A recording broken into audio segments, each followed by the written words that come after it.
Welcome to the Puck Crew. I'm your captain, Camille, and I have my alternates with me. I'm Mal. And I'm Robert. And today we have drafted yet another rookie. We have our dear friend Emily with us. Welcome, Emily. Hello. Hi. Thrilled to be here. Yes, oftentimes when we're like, oh, we were talking to a friend, that's Emily. This is Emily. Emily is the one who gave us those edibles that fucked us up. So Yeah. I love that my first impression here is drugs. Emily, will you tell all of our listeners, you're a podcaster, so tell them about your podcast, tell them where they can find you on socials, all that kind of good stuff. Yeah, I met all of these wonderful people through Percy Jackson podcasting, and I have a Percy Jackson podcast called Monster Donut. And you can find us at PJO Pod across pretty much all platforms. And it's super fun. My co-host Phoebe is a very talented artist, so she always has some really great art on the feed. And yeah, it's a good time if you want to come listen to some, at times, unhinged but very deep analysis. Well, I hope that's what you're bringing to Heated Rivalry today. Oh, absolutely. I introduced myself on the pod as a classic scholar-ish because I have a degree in Greek and Latin, which will not be very relevant here. But what is more relevant is that I'm also a writer and voracious romance reader. Yay! Yes. Today we are diving into chapters 10 and 11 of Heated Rivalry, but we are also going to discuss the Las Vegas remix, which is basically chapter 11, but from Ilya's point of view, which yes. it's so good. It's so good. So good, And you also, guys. if you're listening to this on the day that it comes out, it is in fact Robert's birthday. So Woo, please happy tell Robert birthday! happy birthday. It's not Robert's birthday as we are recording, but We did just celebrate Robert's birthday. we did, yes, last night. However, as we're recording, we did yesterday go to a karaoke bar and chill and have a good time. This is a very important life update for me. It was opening day for my softball league, so I am coming straight from 2 games of softball, and guess what, guys? I hit my first ever home run! Woo! So, I am bringing a new level of athletic competence to our Heated Rivalry discussion. I can smell the toxic athleticism from here. Yeah, it was a 3-run homer, too. It was pretty good. We lost the game, but... Oh, so just shy of a grand slam. Right. Yeah, so I'm pretty proud of myself. When she popped into this call, she's got a backwards baseball cap on. And I said, oh, what up, lesbian? Well, yes. Normally, we like to start off with reading book club thoughts from you guys, but we are preparing episodes in advance. So you guys have not heard the episode before this yet. So Listeners, by the next episode, I will be engaged, which is crazy. Whoa. whoa. Wow. Yeah, so there's one book club thought we'll talk about because I put it in my notes, but Okay.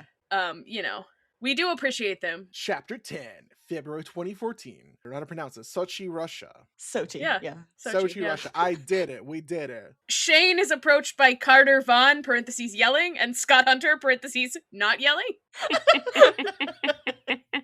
I'm obsessed with that. I highlighted it, asterisk. Personally, I love Rachel Reed's writing, and lines like this make me laugh out loud every time. Yeah, no, this is funny. Scott Hunter. This is the first time we're hearing about Scott. Yeah. Yes, it is. Yeah. So Scott is the captain for Team USA at the Olympics. Shane is walking down the beach when he is approached by the two of them. We find out that his parents did not go with him to the Olympics because of security concerns and also because logistics were just not good. I did want to look into this. There were terrorist threats at this Olympics. And did you know that the Sochi Olympics took place at the site, on the grounds of, and on the 150th anniversary of a genocide? Oh. Of the indigenous peoples of Russia. Great. Well, no, not great. That's why the Russians lost.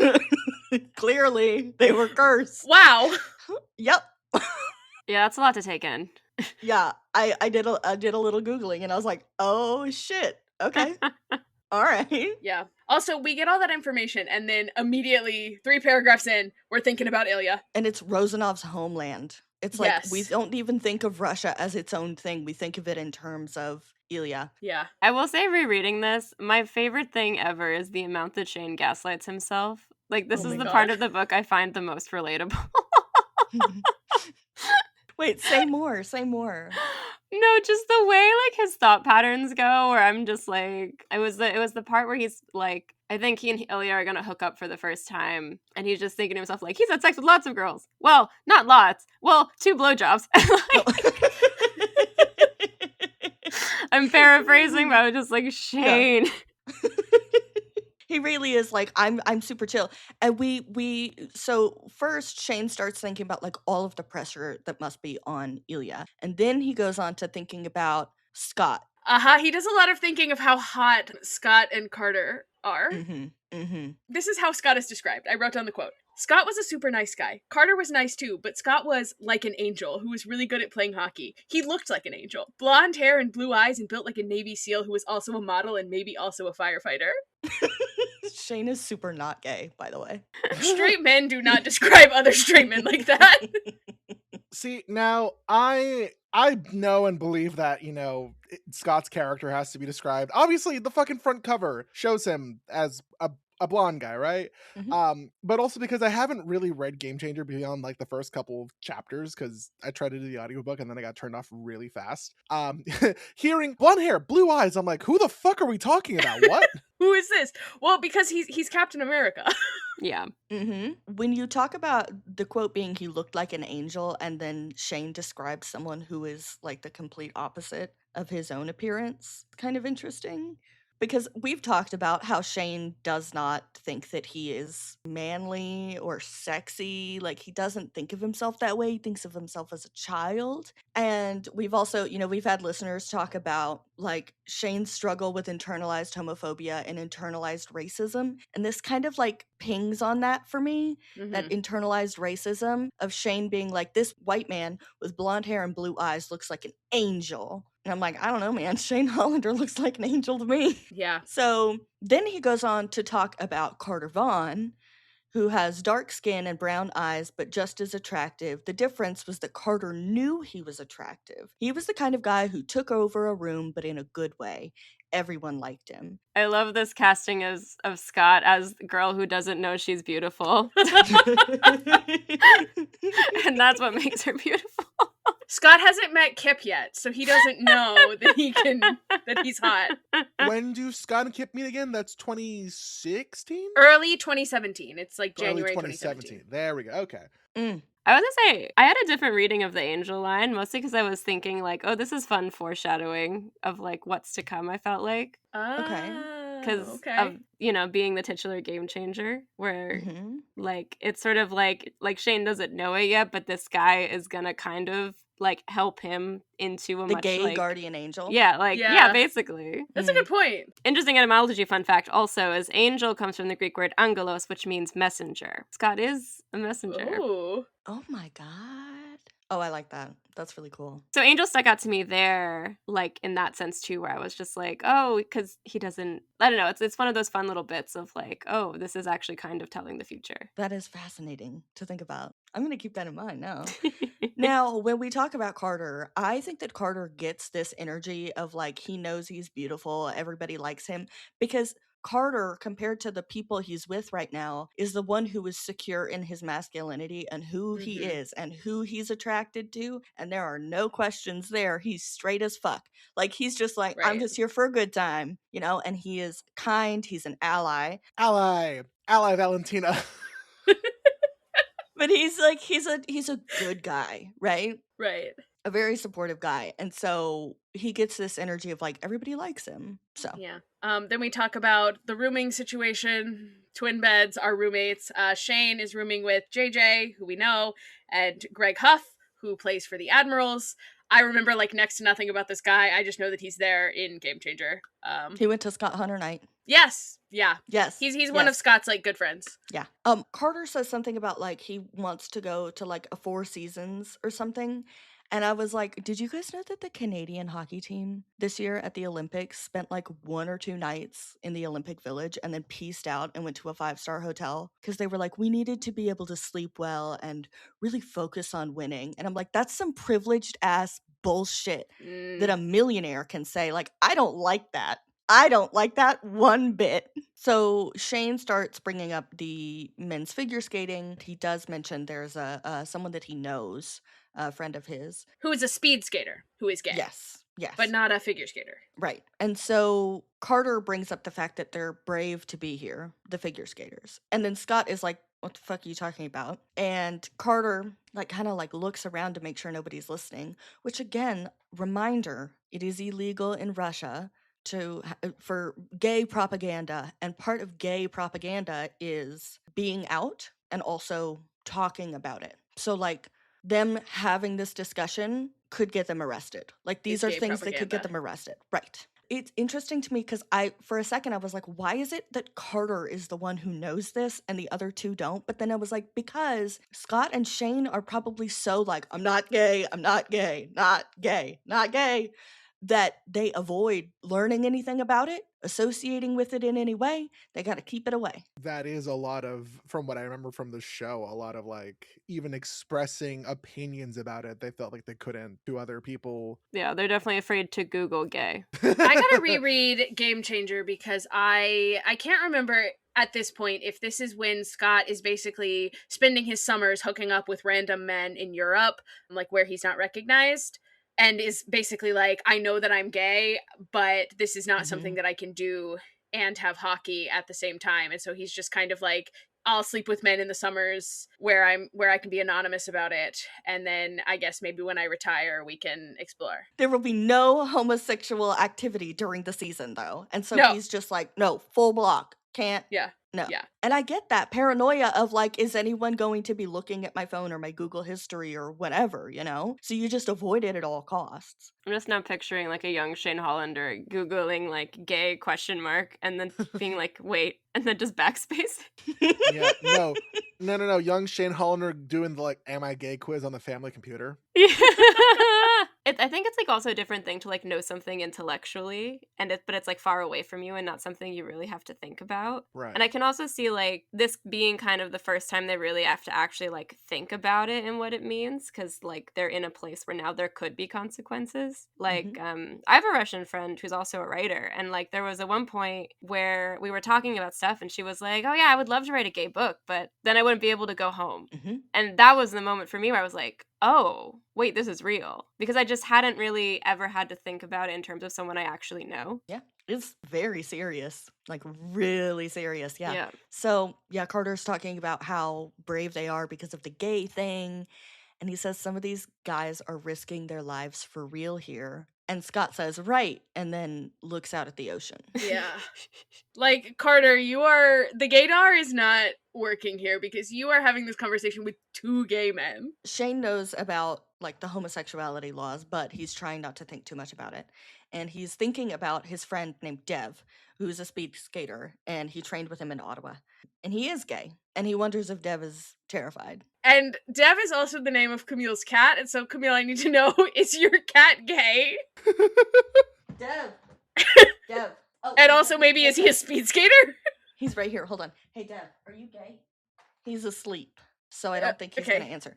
Carter wants to watch women's beach volleyball. He thinks that is what the Winter Olympics in Sochi need. And bro, me too, but come on. Know your audience.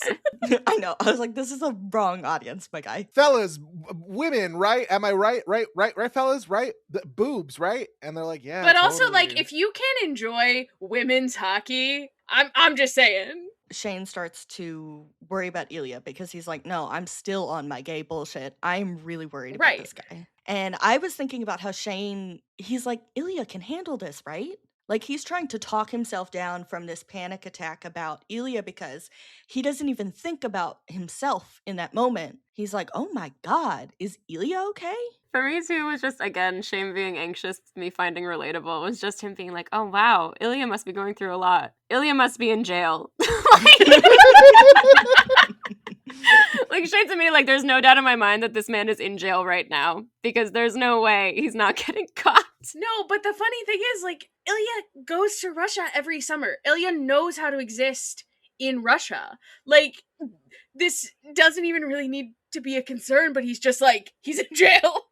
Yeah. Well, to me, I read it as this was sort of the moment where Shane really was had to realize the real danger here. Because I feel obviously Shane's definitely, I feel like he's mostly thinking about himself in terms of like the angst Yes. of being gay Yes. up until this point. And this is, I think, the moment where he's like, oh, these are different stakes. This is a whole different thing. And then he immediately spirals and catastrophizes because he cares a lot. I think that up until this point, he's really been like Ilya's easy breezy, beautiful cover girl. He's beautiful. He's a GQ model. He makes me feel like a child. He's so carefree. And then now, immediately after finding out that, to like be hit with that reality, he knows about the laws, but to be hit with the reality of how serious it is, he's like, hey, we're both here at the Olympics. It's fun. Are you in jail?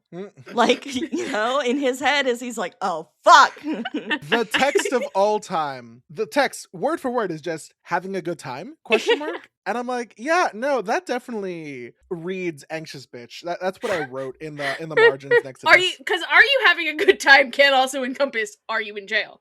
I also I love the way that he sort of indirectly calls Ilya a bit of a slut, because he's like, I need to find Ilya, I need to text him, I need to make sure that he hasn't been arrested for blowing a ski jumper.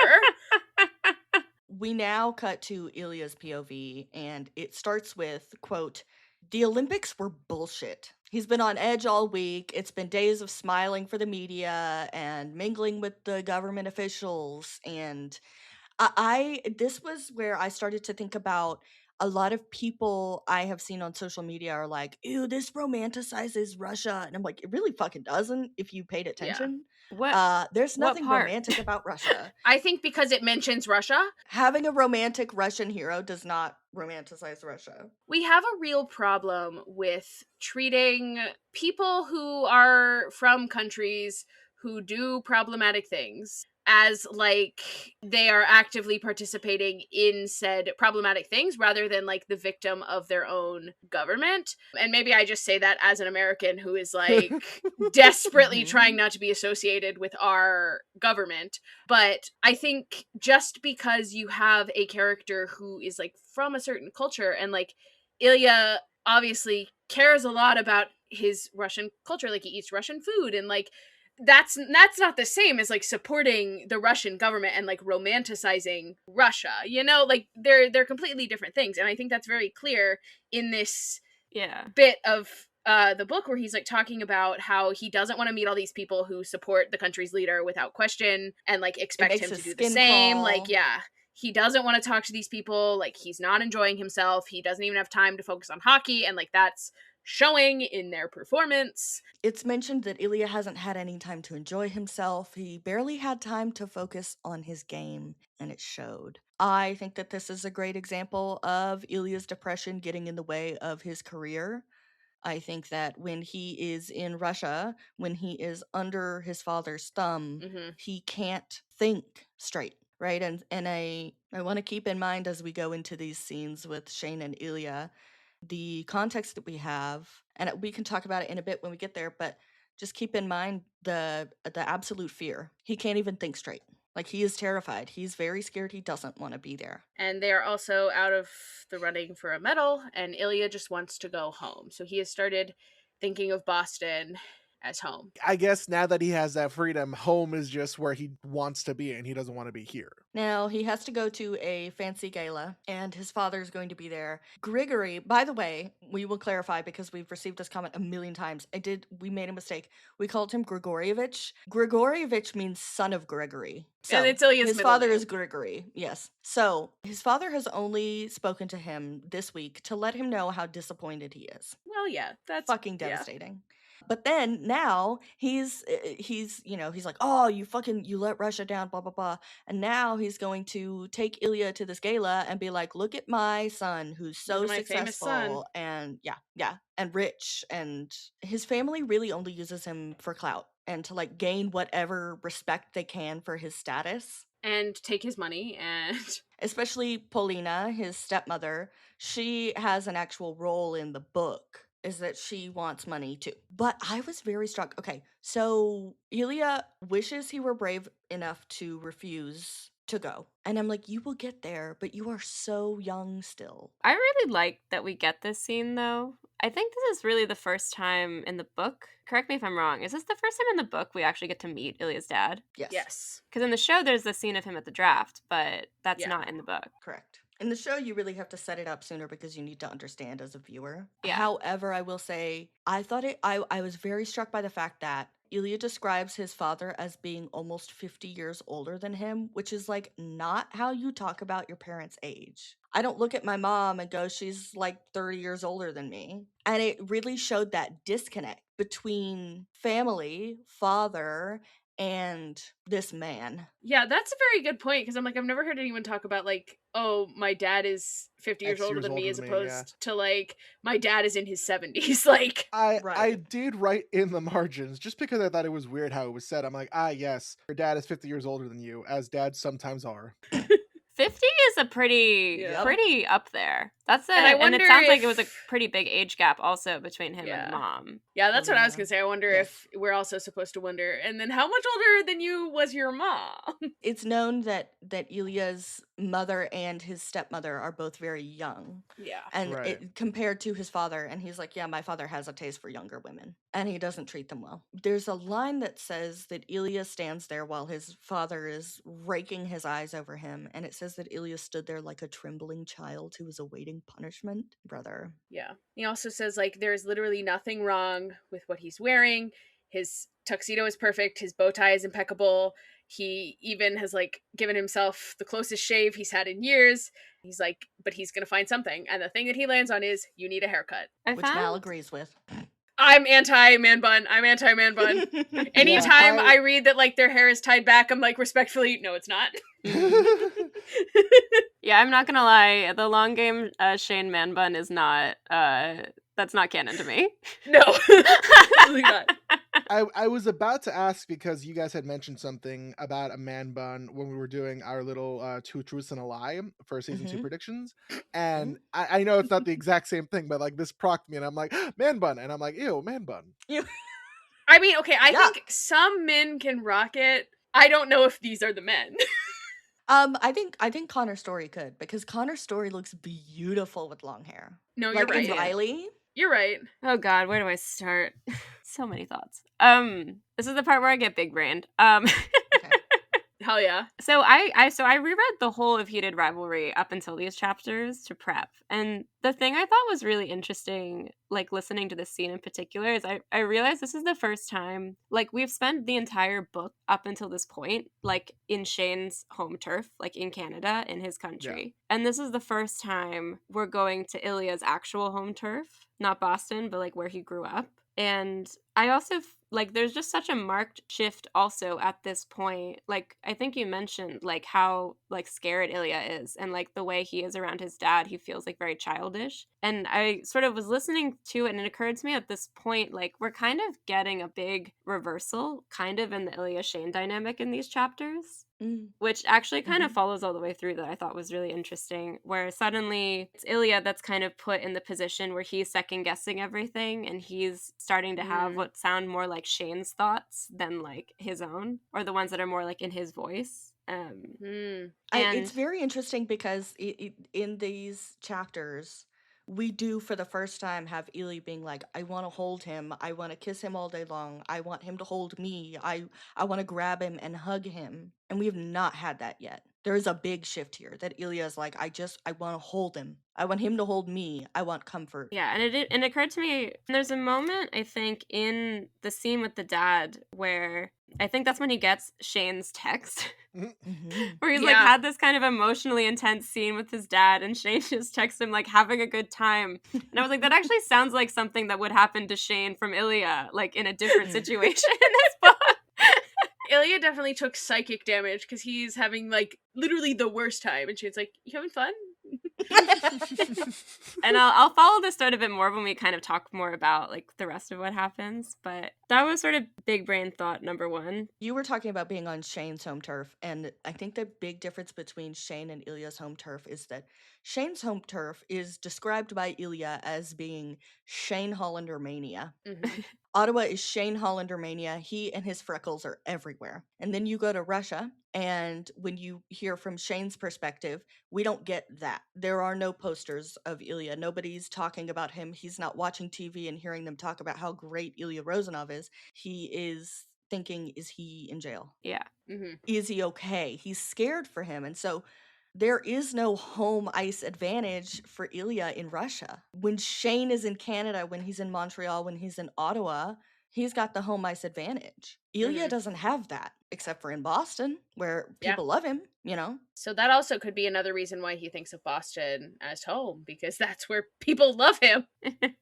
My other thought on this particular scene before we move on is I also thought it was really interesting the choice to have his father have Alzheimer's. And this is kind of the first moment in the book where we're starting, like, we've gotten a little hint that maybe something's going on, but like we're kind of starting to really peel that back, because there's something really interesting about like the way memory plays into all of this stuff as well. Because I feel like as someone who's known people who've had Alzheimer's, like it's interesting because that's a disease where you're basically, it's almost like your memories, like the most recent ones are kind of the first to go, and sort of you're going backwards and backwards and backwards and peeling back and back and back into kind of older versions of yourself who remember different things. And so it was interesting that like Ilya's kind of in this scene in his relationship with his dad having to confront somebody that's just constantly going backwards in terms of like who he feels he is and what's going on. Because like there's so many other choices Rachel Reed could have made to have the same effect of like the loss of the father and like this sense of like sickness, but that one just kind of, I think it really hits in a different way than say like cancer might. And I think because of that too, it kind of also takes away Ilya's chance to even have a relationship with him in the future. Yeah. Well, Ilya, one of the quotes is Ilya didn't like his father, but he hated watching him deteriorate. He wondered if it would be easier when Grigory's brain was fully gone and he no longer had to suffer the embarrassment of drifting in and out of himself. I think that that is very significant to understand that Ilya is compartmentalizing the fact that, like, my father, I don't like him, right? But I also acknowledge the fact that some of his awfulness comes from embarrassment. He doesn't just say, my father's awful. He's like, but also, like, some of that awfulness comes from the fact that he's embarrassed by his illness. And this trip to Russia is what solidifies in Ilya's brain, like, something is wrong. If there was any question about whether or not my father was sick, the question is answered. We're done now. Like, I know for sure that he's ill. Yeah. When Grigory tells him, you know, you're sloppy, you don't learn discipline, all this kind of stuff, Ilya's like, I'm a better player than ever. But in his head, he thinks, I'm only 22. I'm one of the best hockey players in the world. But he doesn't say that. And like, it's interesting to me what Ilya chooses to say and what he thinks when he's with his father. He does push back by saying, I'm a better player than I've ever been, but he doesn't give himself the credit that is due by saying, I'm one of the best players in the world, and I'm only 22 years old. All really great romances have specific ways the characters push each other, bring out, or kind of reflect each other and like the journey they need to go on to become the person they need to be. And I think a piece of the Shane and Ilya relationship and why it works so much is the fact that, you know, as you mentioned earlier, Shane sees in Ilya like this kind of carefree person that he kind of wishes he could be. But I think here's where we also get the insight into Ilya of this like being this perfect person, perfect athlete, perfect everything. That's what Shane is. And that's what his father wants from him. And so I think this is the moment you really understand, like, oh, this is why Ilya resents that so much, is because he doesn't feel like that he's that person, but he sees that in Shane and envies that. It is interesting also, again, these chapters specifically, I also kind of realized another like kind of point on why this specific relationship to me makes for this to be such a great book is also like both Shane and Ilya have very different stakes in terms of revealing their relationship. And I think with Ilya and Russia and all of that, it's all these sort of external things of like, you can't go home, like your family won't accept you. It's all of this like outside stuff. The reason that Scott had to be the game changer is because he had the lowest stakes. Yeah. Not that it felt like that to him, but he is I'm not saying this in a negative way. He's the most boring. No, I agree. Like, he is American. He's born and raised American. His citizenship is not at stake. He honestly could retire and probably be fine. These boys are at the beginning of their careers. Like, You know, Yeah. there's no threat to his livelihood in the same way there is for these boys. Yeah. And then on the flip side, Shane doesn't have that. But what he does have are the internal stakes. Mhm. Like, he's got all of this sort of internal stuff that he's holding himself to, that he needs to work through. And I think it's what makes this so compelling, is the fact that they're each kind of having to push each other. And I think it's the way that Shane is quote unquote perfect and feels like he has to rise to that, whereas like Ilya knows that he's not perfect. And so it's like, well, what does it matter if I add one more thing that's not perfect about me? I would even like go back to the pedestal analogy that I used early on, right? Mhm. Is that Shane is so desperate to stay on that pedestal that he's rigid, he's not flexible, he doesn't move with the wind. And Ilya, to take it a step further, is like, well, if I stumble and fall, all I have to do is go, I'm a party guy, hey, I was Yeah. drunk, and everyone's gonna go, hey, like he's Boston, you know? And like, who cares? Who cares? Yeah. But for Shane, it's just not like that. Right. His father asks, he says, you know, you're the captain, so whose fault is it that the team isn't working together? And Ilya in his head is like, the fucking coach? Hello? His father asks if his mother tied his bow tie for him. Yeah. The thing you're not supposed to do, at least from what I understand with more like late stage Alzheimer's dementia, is if someone's like, oh, did your mom do this? My mom's dead. Yeah, my mom totally did this. I'm sorry that she didn't do it right. But I guess because it's still relatively early, and also because Ilya just does not like his dad, he doesn't care about ripping off that band-aid every time or I mean, like, he does and he doesn't.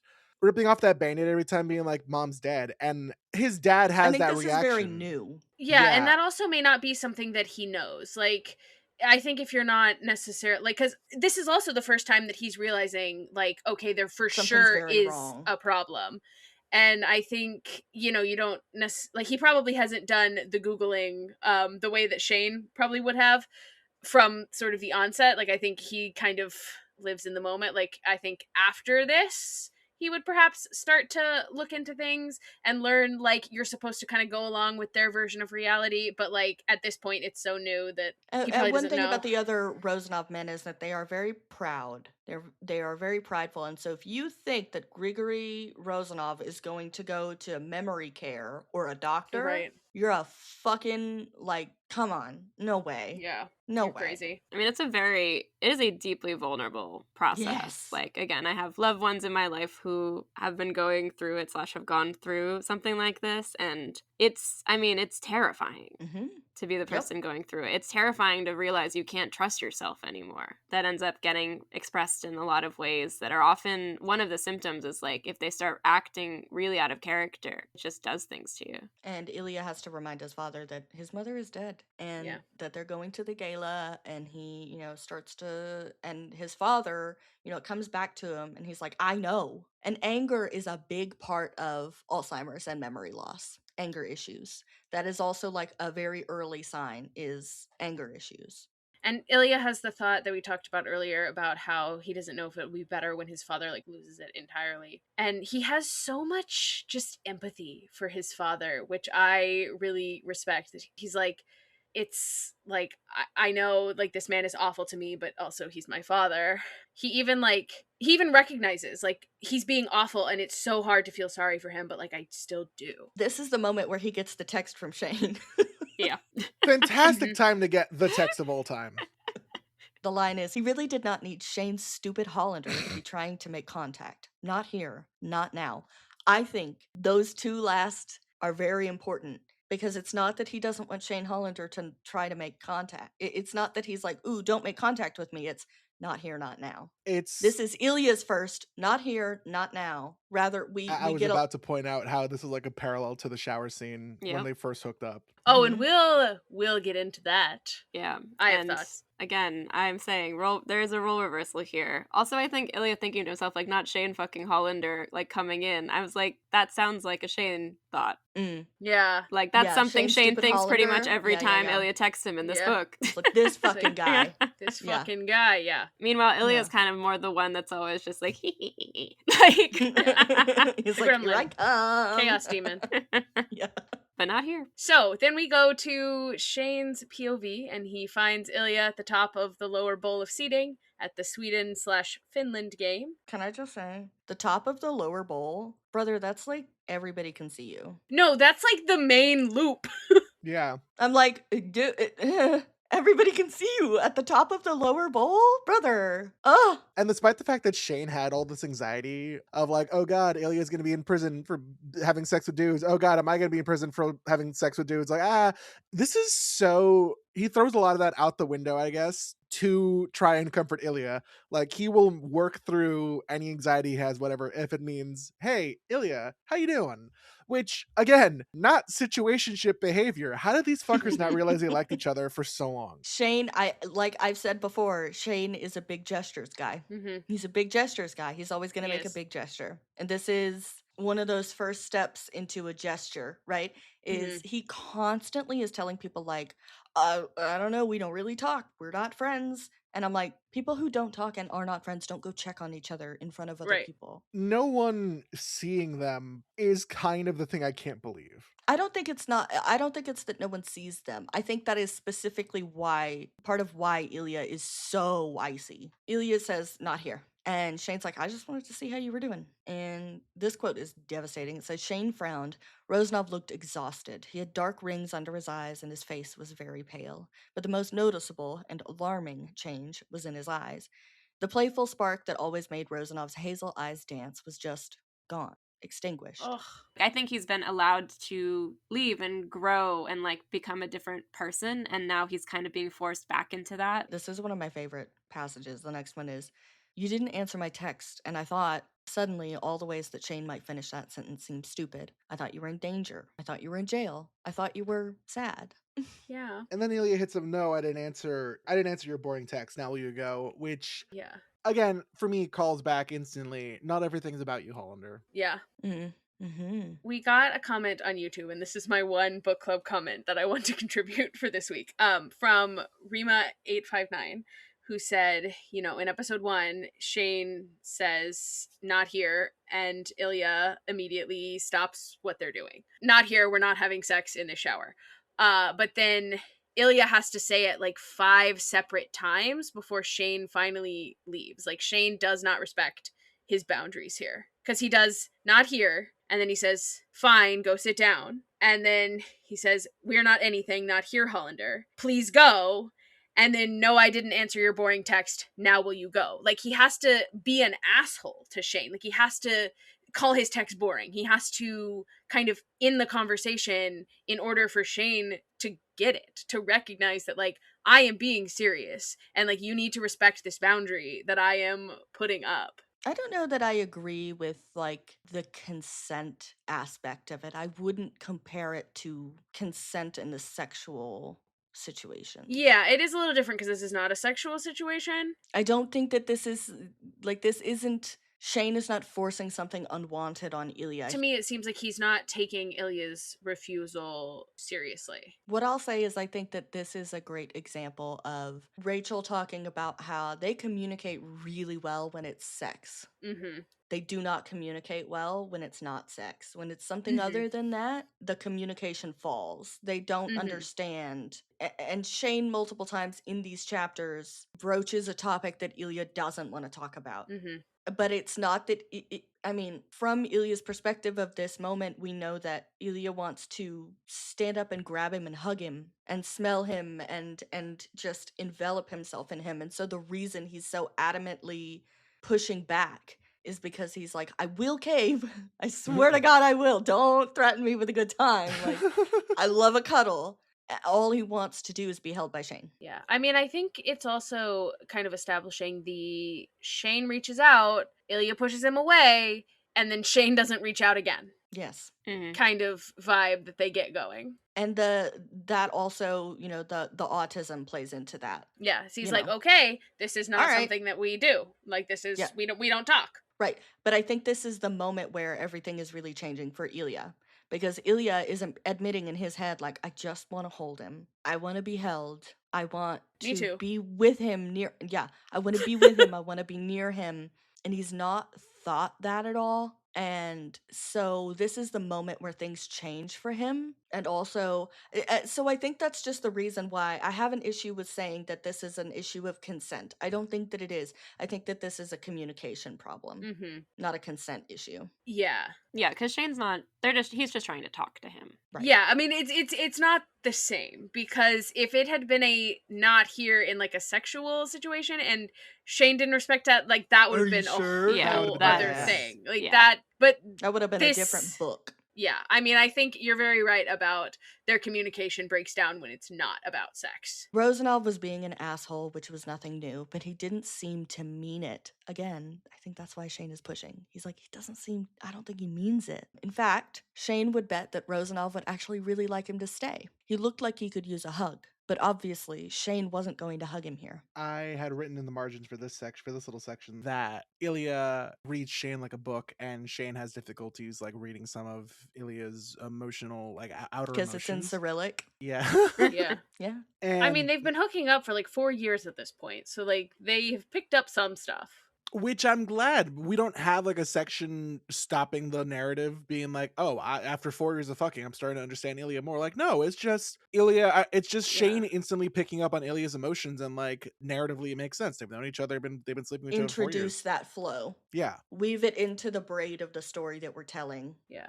It is kind of funny to me that Shane says, obviously Shane isn't going to hug him here, because that seems to be Ilya's concern. Like, Ilya's concern seems to be that Shane is going to do something that is going to be like too gay, too supportive, too whatever. And it's very like obviously Shane is on the same page. They just like don't know that they're on the same page. And I'm like, you can like like we could go about this differently. Like they're not effectively communicating here. So Canada's going to be playing in the gold medal game. Shane doesn't have time to think about Ilya, and he thinks about how Team Russia had just been ... terrible. Wasn't Rozanov's fault, but Shane knew that he would be beating himself up about it. Hell, Shane would be beating himself up if it were his team. So that's pretty much the end of chapter 10. Now we get chapter 11. Chapter 11, June 2014, Las Vegas. Happy Pride, everyone. So true. It is June, and we are. But they didn't even kiss. We are 1 year from gay marriage being legalized in America. I'm glad Pride Month got this sex scene, to be honest. Yeah. I'm very proud of this sex scene, and I had nothing to do with it. This one in the show, I was like, damn. It's so good.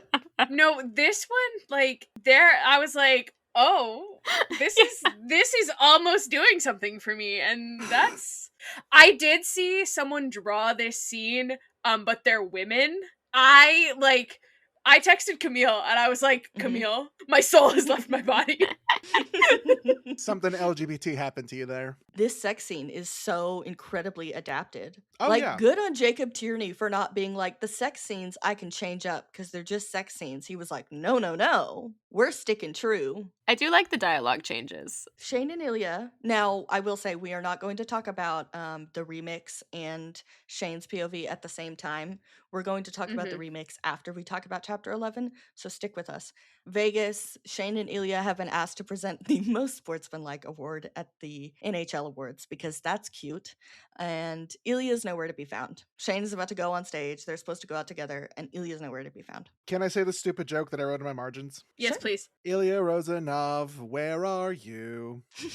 We got some work to do now. Truly. Also, like, it's very important to Shane that he specifies that, like, he and Ilya are not friends. They do not talk. He does not know where he is. So Shane and Ilya haven't talked since the Olympics. Bummer. Which is very upsetting to Shane because he thinks that the shame of losing is what it's keeping Ilya from wanting to talk to him or wanting anything to do with him. But in reality, it's just fear. It was just fear. It was the fear of Russia. It was the fear of, if I let him hug me or if I let myself bring this wall down, it will never go back up. Shane's like, he won't look at me. He won't talk to me. He won't touch me. He won't kiss me. Which is a little devastating because didn't even kiss. Didn't even kiss. We will get one kiss. There's one kiss before that point, but yeah. But I'm like, that's not it though. It's not that there's no shame, there's no frustration with you. It's just that he's terrified of you because of what you make him want. Shane Hollander is terrifying to Ilya because of the fact that Ilya has never wanted domesticity. He's never looked at someone that he's been sexually involved with and been like, I just want a hug. That's not normal for him. Ilya has taken the shame of losing so horribly and turned that into fuel to get him all the way to the Stanley Cup. Yay. So that's another win on my board for Ilya, the first Stanley Cup, which brings us to 5-4 for Shane. Unless, do we think Shane gets a point for Olympic medal? Absolutely, yes. Yes. Okay, so then should. it is 6-4 for Shane. I don't know. They don't really talk about the medal in like terms of the rivalry, because it's also not even really confirmed that like he has this medal. I mean, like obviously he does. He has He a either silver has gold medal. or silver. It but says yeah. silver. So okay, I will add silver medal, so that brings us to 6-4 in favor of Shane. Olympic fun fact. In the original Olympics, you got nothing for second place. Oh, well. So Shane watched the final Stanley Cup game with Hayden and some of his other teammates who were still in Montreal, and they were eliminated in the third round. And it says that Shane was sick with jealousy, but had also been undeniably proud when he'd watched Ilya Rozanov lift the cup over his head and roar. There had been tears streaming down Rozanov's face as he'd hollered and hollered, and Shane had seen that this was more than the pride of being the best player on the best team in the NHL that year. Rozanov had proved something to somebody. Shane had been shocked to find tears in his own eyes as he watched the raw emotion explode out of Rozanov. It was as if, with every heave of the cup over his head, Rozanov was saying, fuck you, I did it, fuck you, to someone. Maybe to Shane, but he didn't think so. He hoped not. And my note was, not everything is about you, Hollander. Not everything is about you, Hollander. Literally the note I wrote in my margin.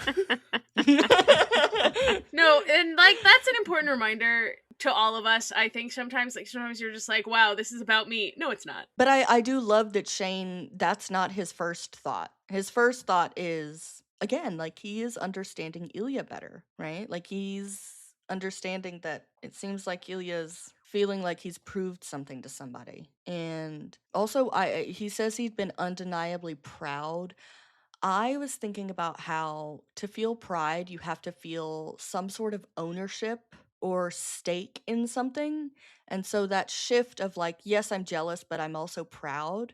He has stake in Ilya at this point, emotionally. Otherwise, he couldn't say he was proud. You can't feel pride without some sort of stake. Even if I don't think he'll admit it to himself at this point. Right. One way or the other. I mean, he'll definitely admit to himself like, oh, that Ilya Rozanov guy, fuck, that guy is annoying. But like, he won't admit to himself like, I have a crush on him. I like him. I think about him a lot. Shane calls him an asshole and tells him to fuck off and all these other things to keep him at arm's length. In the way that Ilya, I was thinking a lot more because I had voiced earlier that I didn't like how much they both liked the aggression of their sex because it felt off to me.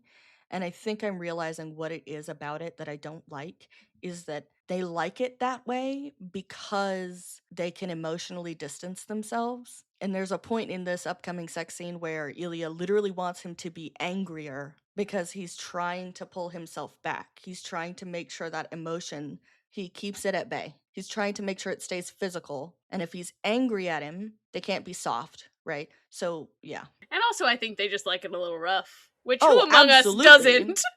No, I'm just kidding. I think they like competing. They do like competing, yeah. Yeah. But I also think that, no, for sure they do love rough sex, but there's a difference, right? Between rough sex and I want him to be angry at me. Right.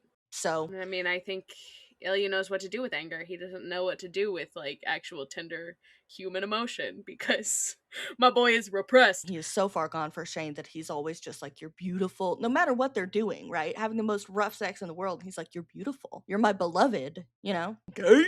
So Ilya shows up with 50 seconds to spare till they have to be on. And I just want to read the quote how Shane describes how he looks, because I also want to compare it to how Ilya describes Shane in his POV in a minute. So this is Shane about Ilya. Shane whipped around and was faced with Ilya Rozanov looking so fucking good in his tux. He'd grown his hair out over the past season, and that night he'd been wearing it slicked back and tied in a little bun. He looked like a European fashion model. So, number one, not the man bun, but number two, European fashion model. Like, he's like, this man is so hot. Also, fuck you, I did it, fuck you. And the last chapter, his father was saying, you need a haircut. And now he's got a little man bun. Yeah. Come on, this is intentional. He Yeah. specifically got home and got angry enough that he was like, fuck you, I'm not getting a haircut. Yeah. Just saying. Shane asked where Ilya was, and Ilya says he was busy. And Shane says, with who? And I thought it gives us a really good insight into what Shane thinks about Ilya, because yes, Shane is starting to pick up on Ilya. However, he still is like, slut. Uh-huh. Like, it's like that Katie Heron voice in your head going, slut, you know? Well, it's like in Russia where Shane's like, oh, you can get arrested for having gay sex. Ilya must be in jail. Like, as He's if already in Ilya is jail. really having that much gay sex with people who are not you, Shane. Like, because it is also not safe for him to be having gay sex. Like, that's the whole thing. I also love that Shane's thought process here is, fuck him. Not even a text for 5 months, and now he's gonna be all sexy and annoying, like nothing's changed.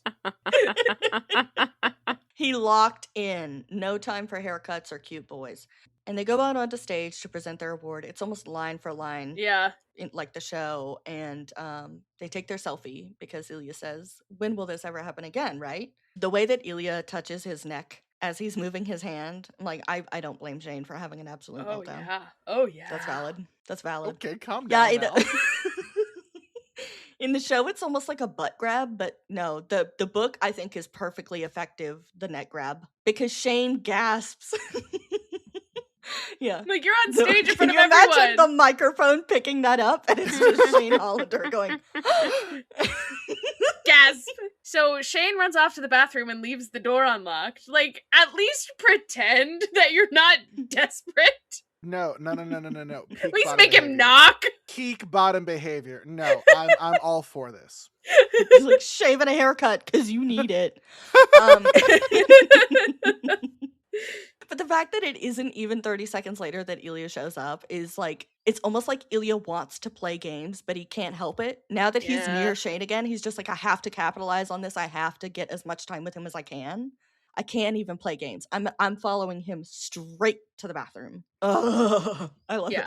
And I mean, this does follow kind of very similarly. This is another thing that's pretty much line for line in the show. Shane's pissed, tells Ilya to suck his dick. Ilya says ass nicely. And then, quote, Shane wanted to tell him to go fuck himself, but instead, to his mortification, he heard himself say, please, stand up, Shane, stand up. No, this is amazing, don't. Yeah, I know, Mal's note is stand up, Shane. My note is, no, don't, I love this. Oh my god. And then Ilya doing, I make the joke about toxic top Ilya. This is like perfect top Ilya, where he's like, you want me to kneel on this dirty bathroom floor? You have to ask nicer for them. That Hollander. And then Shane fucking folds. He's like, please get on your knees and suck my dick. Please. Double the please? Oh my gosh. Hudson Williams' delivery of this line is like, c'est magnifique. Like, just, oh my gosh, no, perfect. so good, so good. And Ilya literally, like, grabs his crotch as he says no. And he gives him kind of the bet. Like, he says, no, I will not do anything to you in here. We'll go back out there, sit in our seats, then we'll go to the party. And then later, when you've been waiting all night, you will come to my hotel room. And maybe I'll do more than suck your dick. And it says, Shane felt dizzy and angry and kind of impressed by Rozanov's English. It had really come a long way. Wow, genetic. There was that little chirp that Shane gave him earlier, being like, wow, that's a word in English, you know. And it's like, well, he knows more English words now. He can absolutely get his point across a lot better now. I know at this point, like, I feel like we're just like quoting the book now, but yeah, the line is, I will make you a deal. If you win MVP tonight, I will blow you, fuck you, whatever you want. Shane swallowed. Ooh. What a swallow, yo. And if you win, a wicked smile unfurled across Rozanov's face. I will let you know. And I'm like, brother, he's just like, oh, fuck, I don't know. The same thing? Something? He's like, if I win, I want the same thing. I don't know. If I win, I also want to have sex with you. So, like, either way, we both win. If I win, I'll blow you, fuck you, whatever you want. Yeah. I'm about to say the most ace thing ever. Okay. But it's okay. I'm horny enough for us both. The reason I Go for it. I think Heated Rivalry is my favorite of all of the Game Changer books is because I love when sex scenes further the plot. Yeah! That's why I'm like, people are always like, is there like a cleaner like, what can I skip? And I'm like, I mean, you can skip the sex scenes, but you're gonna miss a lot of really important shit. Well, because like we said, the sex is how they communicate. Yeah. Like, right. And I think this is like what makes, I think, Heated Rivalry and The Long Game kind of distinct from a lot of the other books in the series. There's a couple like asterisks I have on different scenes across the books, but I feel like here, like, this is the book where the sex is them furthering their relationship and their arcs, and where you get like the window into that much more than like the interactions. Versus I feel like in the other books in this series, it's not as that the sex is less about that and more like, I guess, about them connecting with each other, which again to me I'm like can't relate anyway. Well, also it's like a dangled carrot in the other books for the readers, is like, keep going, here's the sex. But in Yeah. these books there's so much fucking sex that you're not like, oh, where's the sex in this book, you know? Yeah. Is it like, I mean, I feel like the sex scenes are also written differently in the other books. Like, because of that, there's a lot less focus on. I think there's asterisk exceptions. Like, I think the first time that Ryan and Fabian have sex is an asterisk exception. They're less like okay, here's your reward for reading this far, and more like, which I feel like maybe to me just reads a bit more fanficky, if that makes sense. Not derogatory, just like that's I think more the style. next time you have sex, consider how does it advance the plot. Consider, will Emily be sitting here and tisking the symbolism? Emily is sitting in the cut chair critiquing your symbolism. It was interesting because I was kind of trying to figure out, like, because again, usually I really like the sex scenes I like in books are because they further something really interesting, like, and because it's a romance, the character relationship is the plot. So like this one I really, really enjoyed both in the show and the book. And so I spent a lot of the time rereading this, like what is going on here specifically that is drawing me in, which I had the realization actually reading it from Ilya's perspective. So I'll talk about it then. But I think the other thing I really clocked was also the fact that when they get in the bathroom, again, it's a kind of shakeup of what their usual routine at this point, because we've read now a few different scenes of them together. And it actually starts with Ilya, like, quipping to Shane, like, suck my dick, which is, I think, usually how their sexual encounters have started, at least the ones on page, is with Shane doing that. And then, but again, it's sort of like we've hit this point where we're changing things up and breaking form. So that's where Shane's sort of like, no, you do it. Like, we're gonna hit the reverse button or play the Uno reverse card. It's yeah, Shane doesn't really push back, but he finds this, and there is a thread throughout the books of Ilya being like, tell me out loud, what do you want? Use your words, say the things. Like, I think it's really hot when you do that. And Shane does it here because he's so pissed. And he doesn't mean it in like it goes from like an insult, like oh, suck my dick, like to a, like, please. Yeah. And I think it's the kind of answer I came to was this whole sequence sex scene, I think, is them. We've kind of had the shakeups that I was talking about before and the reversals. And this is kind of them getting back to their sort of new normal. I feel like it's like them, like, kind of it's more than like reconnecting, but I guess that's the most succinct way to put it. But anyway, that was my first thought. But before Ilya goes to leave the bathroom, he gets to the door. Like he's going to leave the bathroom, and he gets to the door, and he puts his hand on the door handle, and he's about to open the door, and he turns around and he grabs Shane and just kisses the hell out of him. And they're in tuxedos. This is their only kiss. Do you guys have thoughts on why Ilya kisses him? Because he wants to. Because he looks kissable. Because he's in love and he doesn't know it, but he totally does know it, telling himself. He knows it, he's just in denial. I think this is one of the most incredible kisses in the show because of the way that you can see Ilya's wall start to come down. It's a desperate, like, grab, and he kisses him, and then it's a very intense kiss, and then he pats him on the face. Just to be like, whoops, put a little bit of my heart, just a little bit too much of my heart into that. Just gonna, good luck. See you later. Bye. Okay, bye. Update on the scoreboard, please, Mal. So Ilya wins MVP, obviously. We know that. So that puts us at 6-5 on the scoreboard, still in favor of Shane. So Shane doesn't know what Ilya is going to want from him. This part killed me. Just like, they had done Everything?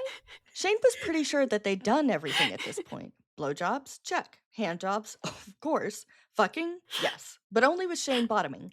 Shane couldn't see Rozanov wanting to change that up. He hoped not, anyway. I love That's the it. checklist. That's the only ways to have sex. Yeah. I mean, it works for them, and who amongst us actually likes changing it up? No, we don't. What if it works, it works. I would like to clarify, because in an earlier episode, we did say that Ilya never bottoms, and people were like, actually, and I was like, okay, I don't consider a finger in your butt bottoming. No. That's not what I'm talking about. That's just extra fun. Our sexual correspondent, Robert, has chimed in. Mel, please read this note.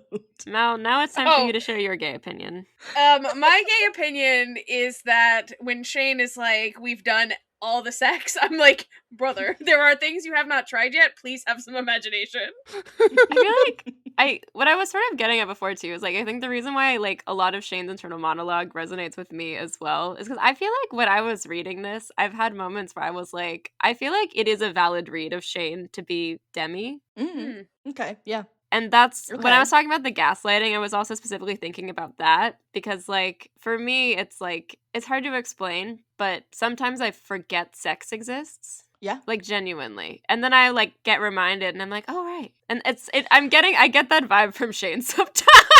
Especially because he's like, oh, this is why people are crazy about sex. Yeah. But for anyone who doesn't know, demisexual is someone who is not sexually motivated or attracted, or like it's just not on their mind until they develop deep emotional connections with someone. The sexuality comes from that emotional connection. It is not, I prefer to have sex with people when there's an emotional connection. That is not demisexual. Demisexual is, I am not sexually attracted to people unless there is an established emotional connection there. Yeah. And then that sexuality comes of that. Yeah.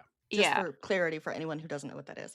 It's an interesting read on him, but I think it's also like there are many reasons you could think like that. This is just the one I'm familiar with. Yeah. But yeah, it's also why I just find it really funny where I'm like, Shane, oh no. Because I just think back to all the times I was like, because for me, it's like I'm not into anyone. So there was a really long time where I was like, I'm obviously into men. Mm. I just don't like because it there was nothing when like they're next outlier to me to make you think otherwise, and heteronormativity is just like, yeah, there's no hell of a drug. It's a hell of a drug. It's like when you've never experienced something, you don't have an example to, like, you don't have a counter example. Yeah. So you're sort of like, yes, a crush is just when I want to be friends with someone. Mm. That's what that feels like. I'm like, I want to lick him. And I'm like, that's crazy. Meanwhile, yeah. That's my favorite part of Ace Twitter is every once in a while you'll see someone post me like, wait, are you telling me people get turned on like for real by commercial? And I saw that like a few years ago and I was like, wait. Have you never seen a perfume commercial? Like, I Is can't that what imagine those not. are? I just thought they were weird. It's all like sexy. No, literally, Yeah. It's like, oh, and this is what I mean when I say I forget that exists sometimes because I'm just like, Shane goes up to Ilya's room and Ilya lets him in, and he is waiting in just his pants and an unbuttoned dress shirt. The cuntiest Ilya look of the show, I think. Yeah. and I'm standing just there. clocking this, they are still in tuxedos. Yes. They sure are. Oh, how the turns have tabled. Now, this for me is an example of toxic top Ilya, knowing that he's about to hook up, and he's like, how planned out do you think he has this versus how I was gonna be like, how improv was this? We'll get there when we talk about the remix. We'll talk about that. How about that? Yeah. On my first read of this, like reread, when I was thinking about like what does this mean in the story, I think the thing that struck me was like, I don't know if it matters how premeditated it is. I think what matters is like, this is Ilya's, it's his suite. I wrote down, he's taking control back, his suite, his turf, his will, his good vodka. Mm-hmm. And it just felt like him kind of reclaiming this piece of himself that we'd kind of lost a little bit in him before. Reclaiming the light in the eyes. Yeah. And Shane's nervous about all the windows. My guy, you're 16 floors up. Like, Also, my thing is, I've driven by many hotels, and I'm like, I can't recall a single time that I've been able to see inside the window of a hotel room. No. Really? Yeah. Maybe that's different where y'all are, because absolutely you can see through hotel windows. It just matters if, like, did you open or close the shades? Yeah, absolutely, 100%. Because I guess the place that I would go most often that's got like a bunch of hotels would be like Times Square, and I feel like all the windows are like mirrored and you can't really see in. I think that's just a building stylized thing. That's not, but like, no, 100% you can see through windows. I don't think I've ever tried. Camille, I'm such a fan of the way that I wrote, I don't think I've ever seen a hotel window that like you can see through from the outside. And you just reply, do you have eyes? I'm still questioning. So, I really like the fact that Ilya, like, points out that they are on a higher floor, but he doesn't laugh at him. He doesn't tease him about it. He takes his concern seriously, and he says, go to the bedroom. And they go to the bedroom, and not only do they go to the bedroom, but he also pulls those curtains closed. And I'm just like, yes, he is in control, but he is also in control of making sure that Shane feels safe. Which is fantastic of him. Like, yes, it's silly for the idea, the notion of like, oh, 16 floors up, someone's gonna see us, but to like calm Shane down and to ease his anxiety, he's like, okay, fine, let's go to the bedroom, let's close the curtains. I love Ilya so much. I also really like the fact that he's like, I can close the windows to calm his anxiety, but I'm not giving him vodka for it, because if he's not sober, we ain't doing this shit. Like, I'm not gonna push his boundaries while he's buzzed. I'm not going to give him liquid courage. I want him to be of his sound mind making the decision to do this here. So Ilya tells Shane to get on the bed, and then he goes, this is something Ilya loves to do. He leaves the room and he's gone forever. He does this in the long game too. He's like, okay, wait here. And then he just disappears. He just disappears. I think I saw it on Reels. I forget who the creator was, but it was like a whole series that came up for me where it's like what to do when you're like, it's like fun tips for like, oh, what was the title? It was something like fun tips for doming a former gifted kid. And the one I popped up was like, here's what you do. You give them like a textbook of something they don't know anything about. And then you say, learn about this one thing in here. And then you're going to tell me what you've learned. Close it, give it to them, and then leave for an hour and come back. Oh, I'm sorry. It was a former gifted kid with the praise cake. I'm surprised as I saw that and I was like, why are you doing this to me? As a neurodivergent person, I think it's so funny that like, interesting that there's never a moment where Shane is like, will you just lay on top of me? Like, will you just weighted blanket me? Yeah. No, that's what I want from Unrivaled. Oh my god, yeah. No, I'm listen, for all the things I've been honest about on this fucking podcast, me being like, oh yeah, weighted blanket time is fantastic. Is that really the biggest sin? Yes. Just the way you said it was funny. But I was listening, there's this podcast that I listened to, and the host was talking about how she like had a long day and she came home and she took an edible, and then her husband came home and she was like, will you just lay on top of me? And he was like, okay. Yeah, that's like really fun to do actually. You know, I might pop open one of the Emily edibles and be like, Mac, please be a weighted blanket. So Ilya tells Shane to touch himself, and Shane's like, what? And he says, show off for me, let me watch you. Show and Shane me again what is you like, got. what is my special day, Hollander? I want to watch you. And Shane's like, well, at least give me some vodka. And he's like, yeah, no, vodka is for after as your reward. And then it's really funny to me that like the vodka is apparently like Shane thinks this vodka tastes like shit, so there's no reward.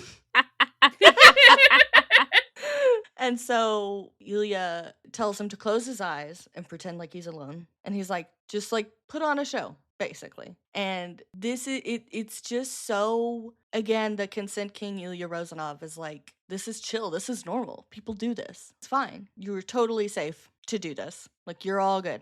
I really like the fact that Shane realizes here that like being submissive doesn't mean that you're not in power. I think that a lot of people misunderstand the fact that like in dom-sub relationships and dynamics, the submissive person is very much in possession of power. Topping from the bottom. Exactly. Yes. If you're a top and you're not living in fear of your bottom, you're doing it wrong. Thank you, sex correspondent. Yeah, sex-experienced host, Robert. Mac just texted, fear me. Yeah, Robert, I think you Good. forgot to put a disclaimer that you were not talking about your current partner. I have said multiple times in this podcast where I'm like, anything I'm talking about, assume it's not Mac, because I have had a sex life before Mac. So Shane's like, okay, fine, I'm gonna put on a show, and he starts to like get into this, and Yeah, Ilya's he like, does. Ilya says there's lube in the drawer, and Shane's like, get it for me.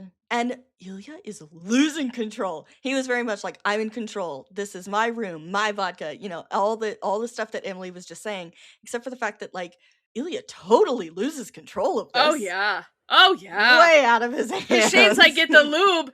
Shane says jump, he jumps. Like he stands up, he gets the lube. And like to try to keep control, he like does a little keep away thing and then like throws the lube on the bed and like makes Shane get it. And I'm like, oh buddy. Nice try, but no. And of course, one of everybody's favorite lines is Ilya asks if Shane wants to know how it feels. And Shane is like, how what feels? Holding the cup. You fucking asshole. That, I think, is my favorite line delivery in the entire show, by the way. Yeah. My favorite comment always will be people who watch that episode and they're like, why didn't Ilya sniff the underwear? I'm like, God, stop asking for freaking me for them to be more freaky. That's valid, but also like, I don't know. I think it was freaky. It was just the right amount of freaky. We didn't have to cross that bridge. Yeah, how does that forward the plot? If he sniffed These are the important questions.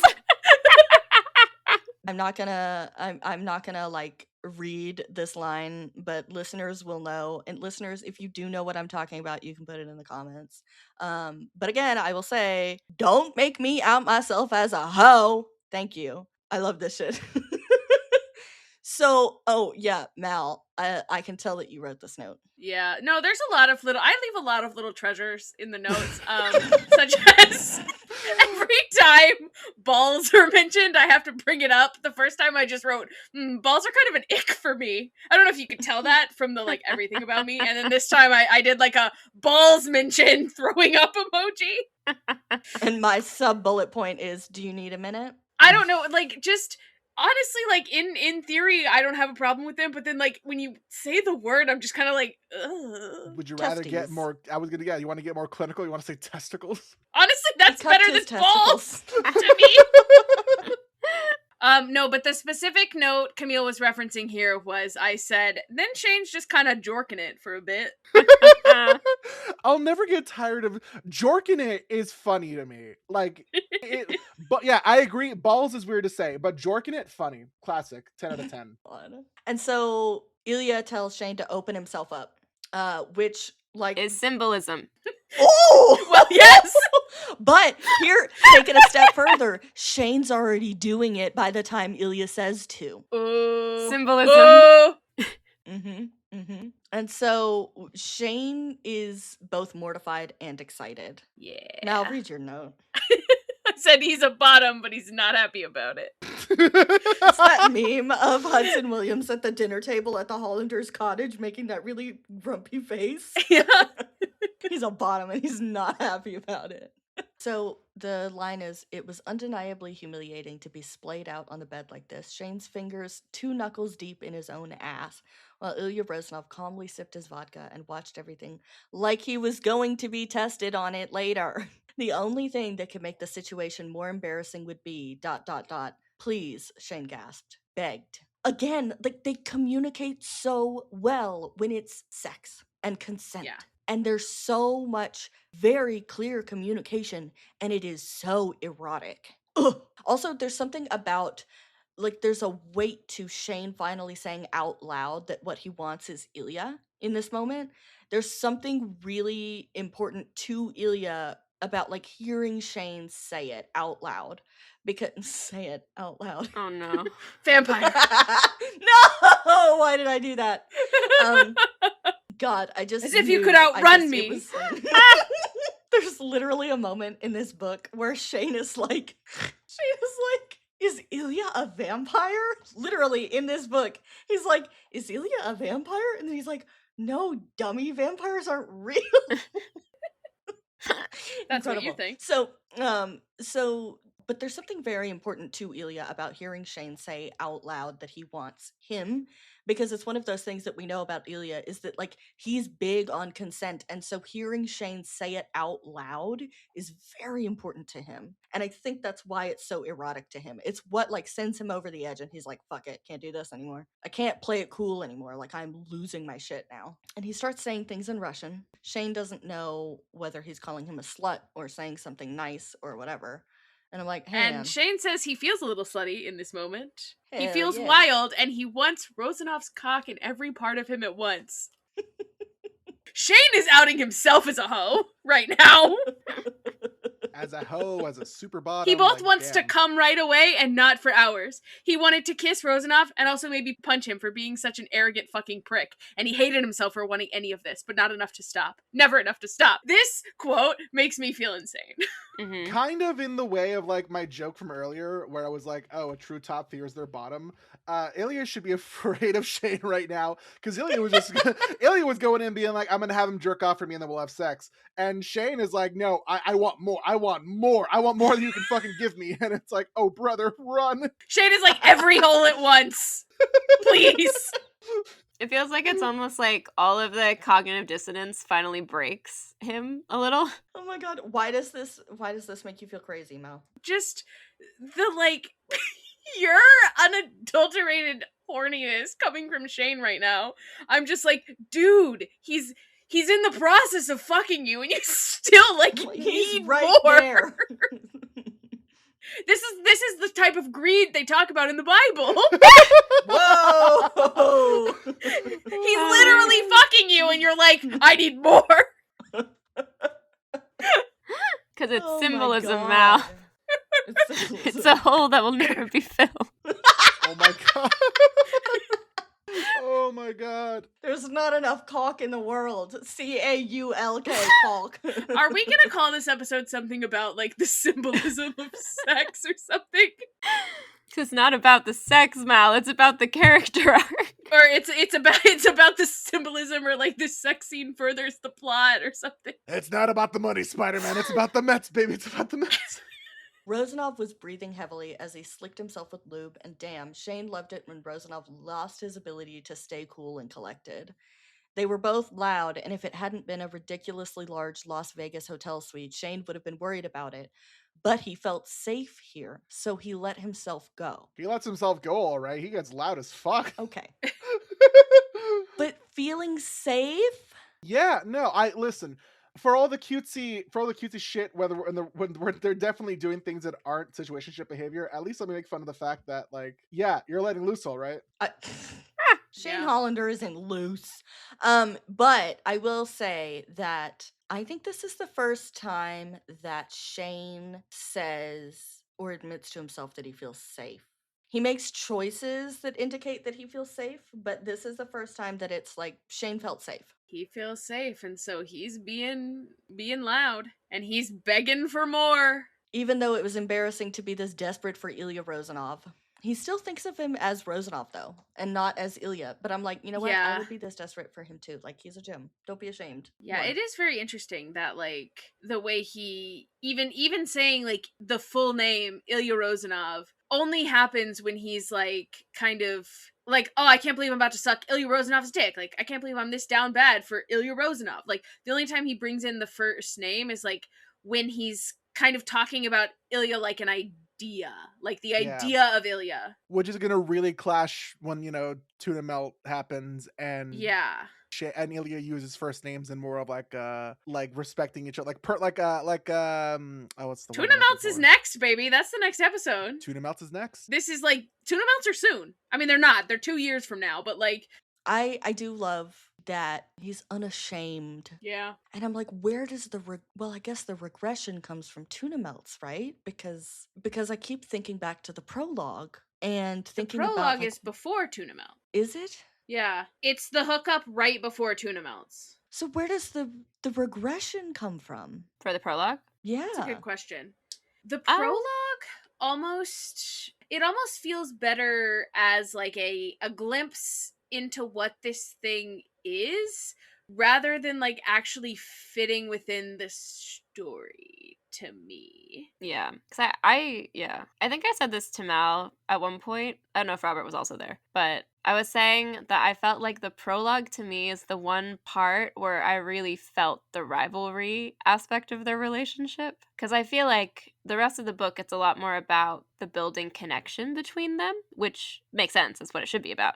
But I feel like the prologue really sets that tone. And that's the like, I just lost to you. I'm so grumpy about it. Like, Yeah. and all of that. Like, I think the hockey plays into it a lot more, I think, than in a lot of the other scenes. So, but also like I can read it as like people. It's sort of a thing where you like get a little closer and then you jump back and panic. You get a little closer, you jump back and panic, and you're moving forward. But like that's sort of how Feral people autistic are. cat Shane Hollander. Yeah, exactly. Like I can see it also as a like, oh no, we started to get a little close and we had a bit of a breakthrough, and then I don't see you for a few months, and then you get me really mad again, and I'm like, no, I'm just mad at you. So people, that to me tracks. Shane afterwards asked for the vodka again, and Ilya's like, yes, okay, just give me a second.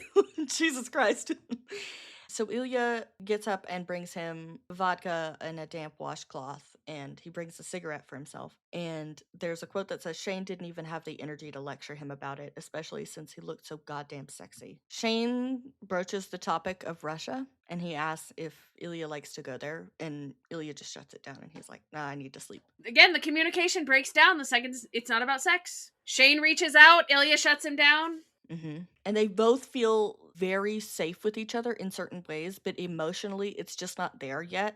And when you're sitting there as a reader or a viewer and you're just like, you don't get it at the characters. Mhm. And I'm like grabbing them both, being like, you will never be safer than you are with each other, ever, with anyone else. You will never be safer. This is the safest person. Ugh! Just get your shit together. But like this is They the make me best kind of crazy. angst though, right? Where it's like but you also know why they believe what they believe, and you're like, Yes.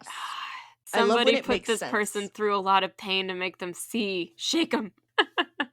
I have problems when I'm reading a book and there's like miscommunication and it doesn't make sense. Yeah. It's just miscommunication because like whatever. Miscommunication because we need it for the plot. Yeah. Right. And I'm like, what? Y'all just don't like what? But it's like there are reasons they don't talk. There are reasons they shut down. Oh And so yeah. it makes sense. And so while people are like, just talk, I'm like, no, they can't. And if you don't see that, you're not paying enough attention. They have their barriers. Yes. And so Shane finally starts to feel the shame. It says, oh, there was that shame that Shane had been expecting. He's always expecting it. Yeah. And but that shame always hits when he tries to pair the emotional vulnerability with the sexual. Like as he goes on, the shame creeps in when he tries to connect. He's comfortable with the fact that like he's like, okay, I'm attracted to men sexually, whatever. But it's the Ilya Rozanov of it, is that every time he tries to emotionally connect, that's when he gets that icky feeling. Because that's the barrier he needs to get over now. Well, yeah, because emotionally connecting with people is hard. Yeah. It's not just being sexually attracted to men, it's emotionally as well. I'm like, you're not just homosexual, you are homoromantic as well, my guy. But we have this blast moment of, before we go to part 3, of Shane being like, well, I guess I should like try some pillow talk. And Ilya shuts it down. And then in part 3, we get a total reversal of that. Because Ilya's the one who tries to start bringing in the pillow talk and the chatting and all that. And Shane's the one that's like, And Shane's like, wait a minute, you have always shut me down on this. And now you want to do this. I would say this might be the answer to your tuna milk question. Is that rejection? What tuna milk question? Of like, how do we get to the prologue and then from here and then back to the tuna milk scene? Oh, yeah. That's a good point. Yeah. So now we're going to talk about the Las Vegas remix. Listeners, if you have not read that, please do that. This is chapter 11, but it is from Ilya's point of view. This was posted on Rachel Reed's website. So this starts at the bathroom before they present the sportsmanship award. And Ilya has 3 minutes to pull himself together. He has been panicking all day about seeing Shane Hollander again. And the second he saw him, it all boiled over and he had to go to the bathroom about it. He had to run away. Right. He had the moment, he was like, I can do this, it's not going to be that bad. And then he sees Shane and he's like, fuck, and he runs away. There's a quote that says, it had been a wild few months. He was a Stanley Cup champion now, and it intermittently felt incredible and surreal and empty. This is so devastating because like Shane describes him on TV as roaring and emotional, but it even makes it worse. Like, it's so emotional that it even makes Shane cry. People who think that Ilya's depression comes out of nowhere were not paying enough attention, because this is a very classic sign, is that he's like, I feel empty. Yeah. Career high. I'm crying. I'm so proud. I'm roaring.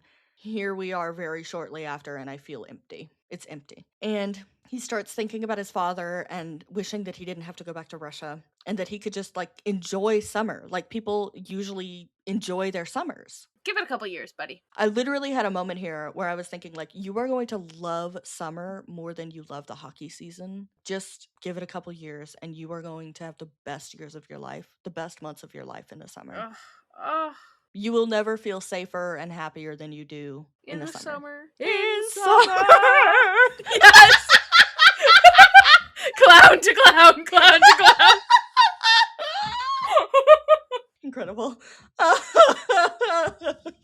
So there's also a follow-up quote that says, he'd bet Hollander enjoyed every moment of his summers, soaking up the sun along with the adoration of his friends and family at his stupid fucking lake house thing.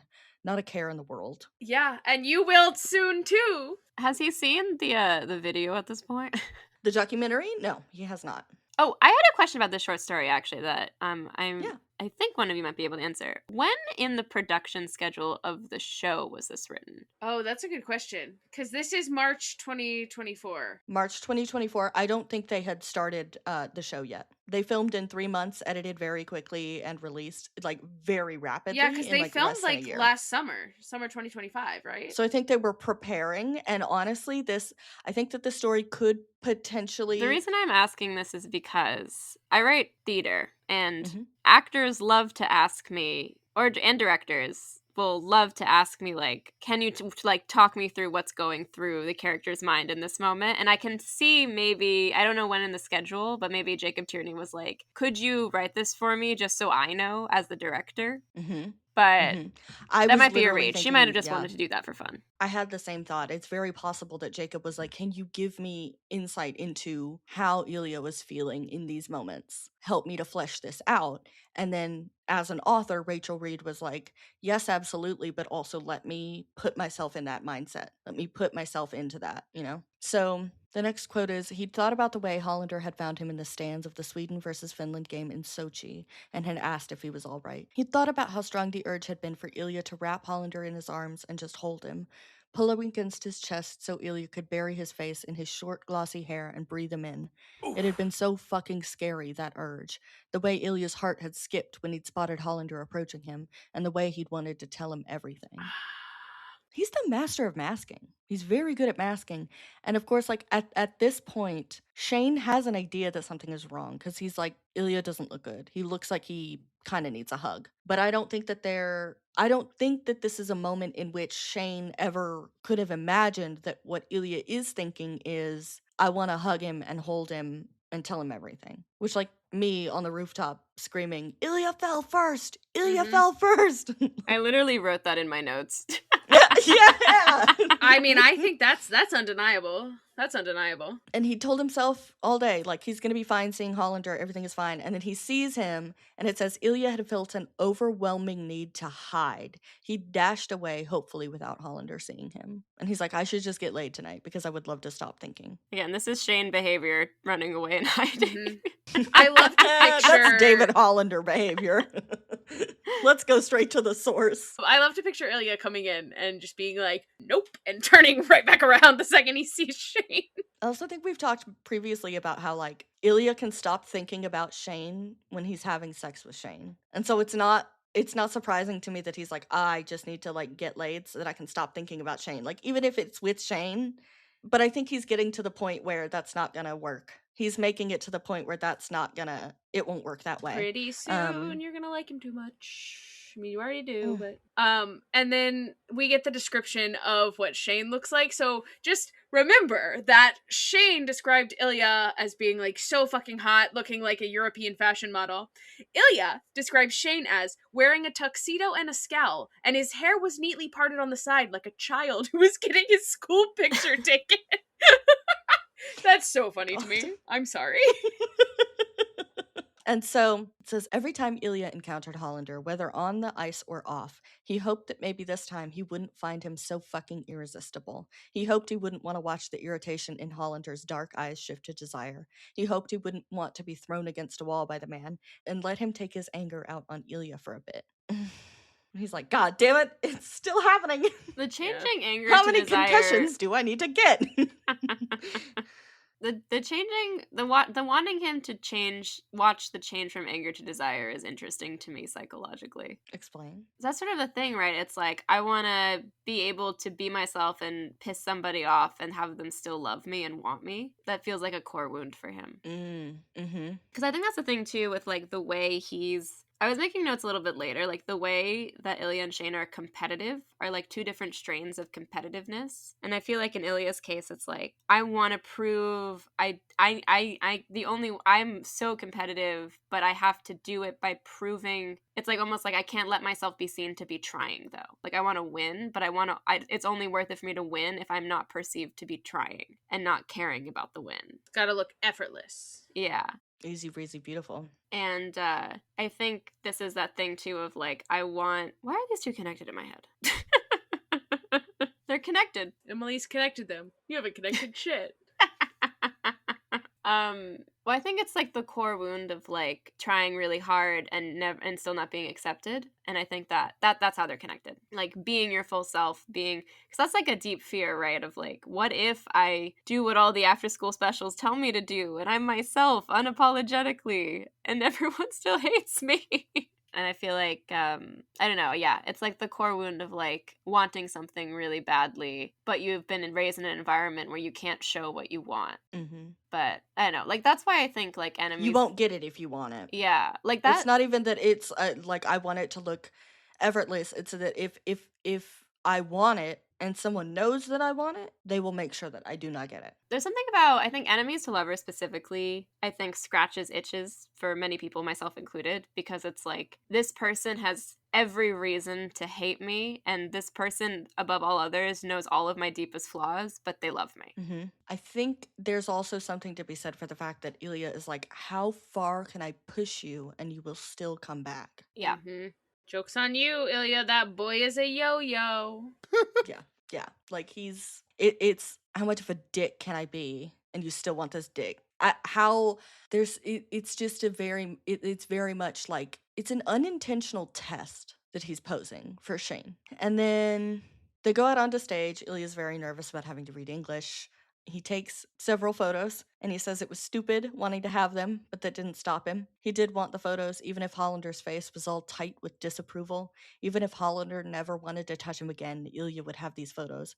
When I read this, I literally, like, exhaled and just went, oh, God. Down astronomical. Down astronomical. Down catastrophic. Down, like, he's just... But he's also, like, he is planning for Shane to leave him. Like, he's like, eventually, Shane is going to get sick of me. Yeah. And at least I'll have these selfies. Because he's trying his best to push him away. Well, yes. But also, it's like he's preparing himself for that, like, how far can I push you before you stop coming back? And then at that point, when you do stop coming back, I will prove my father right that I'm a failure and that nobody loves me and doesn't care. And it will track with everything I've ever known about myself. But au contraire, this relationship will prove to Ilya that he is worthy of love and dedication and patience and commitment. And that's why it's a great romance novel. Exactly. And so Ilya wants Hollander to take his anger out on him, and he says he wants to be overwhelmed by Shane until he can't think of anything else, which I thought was...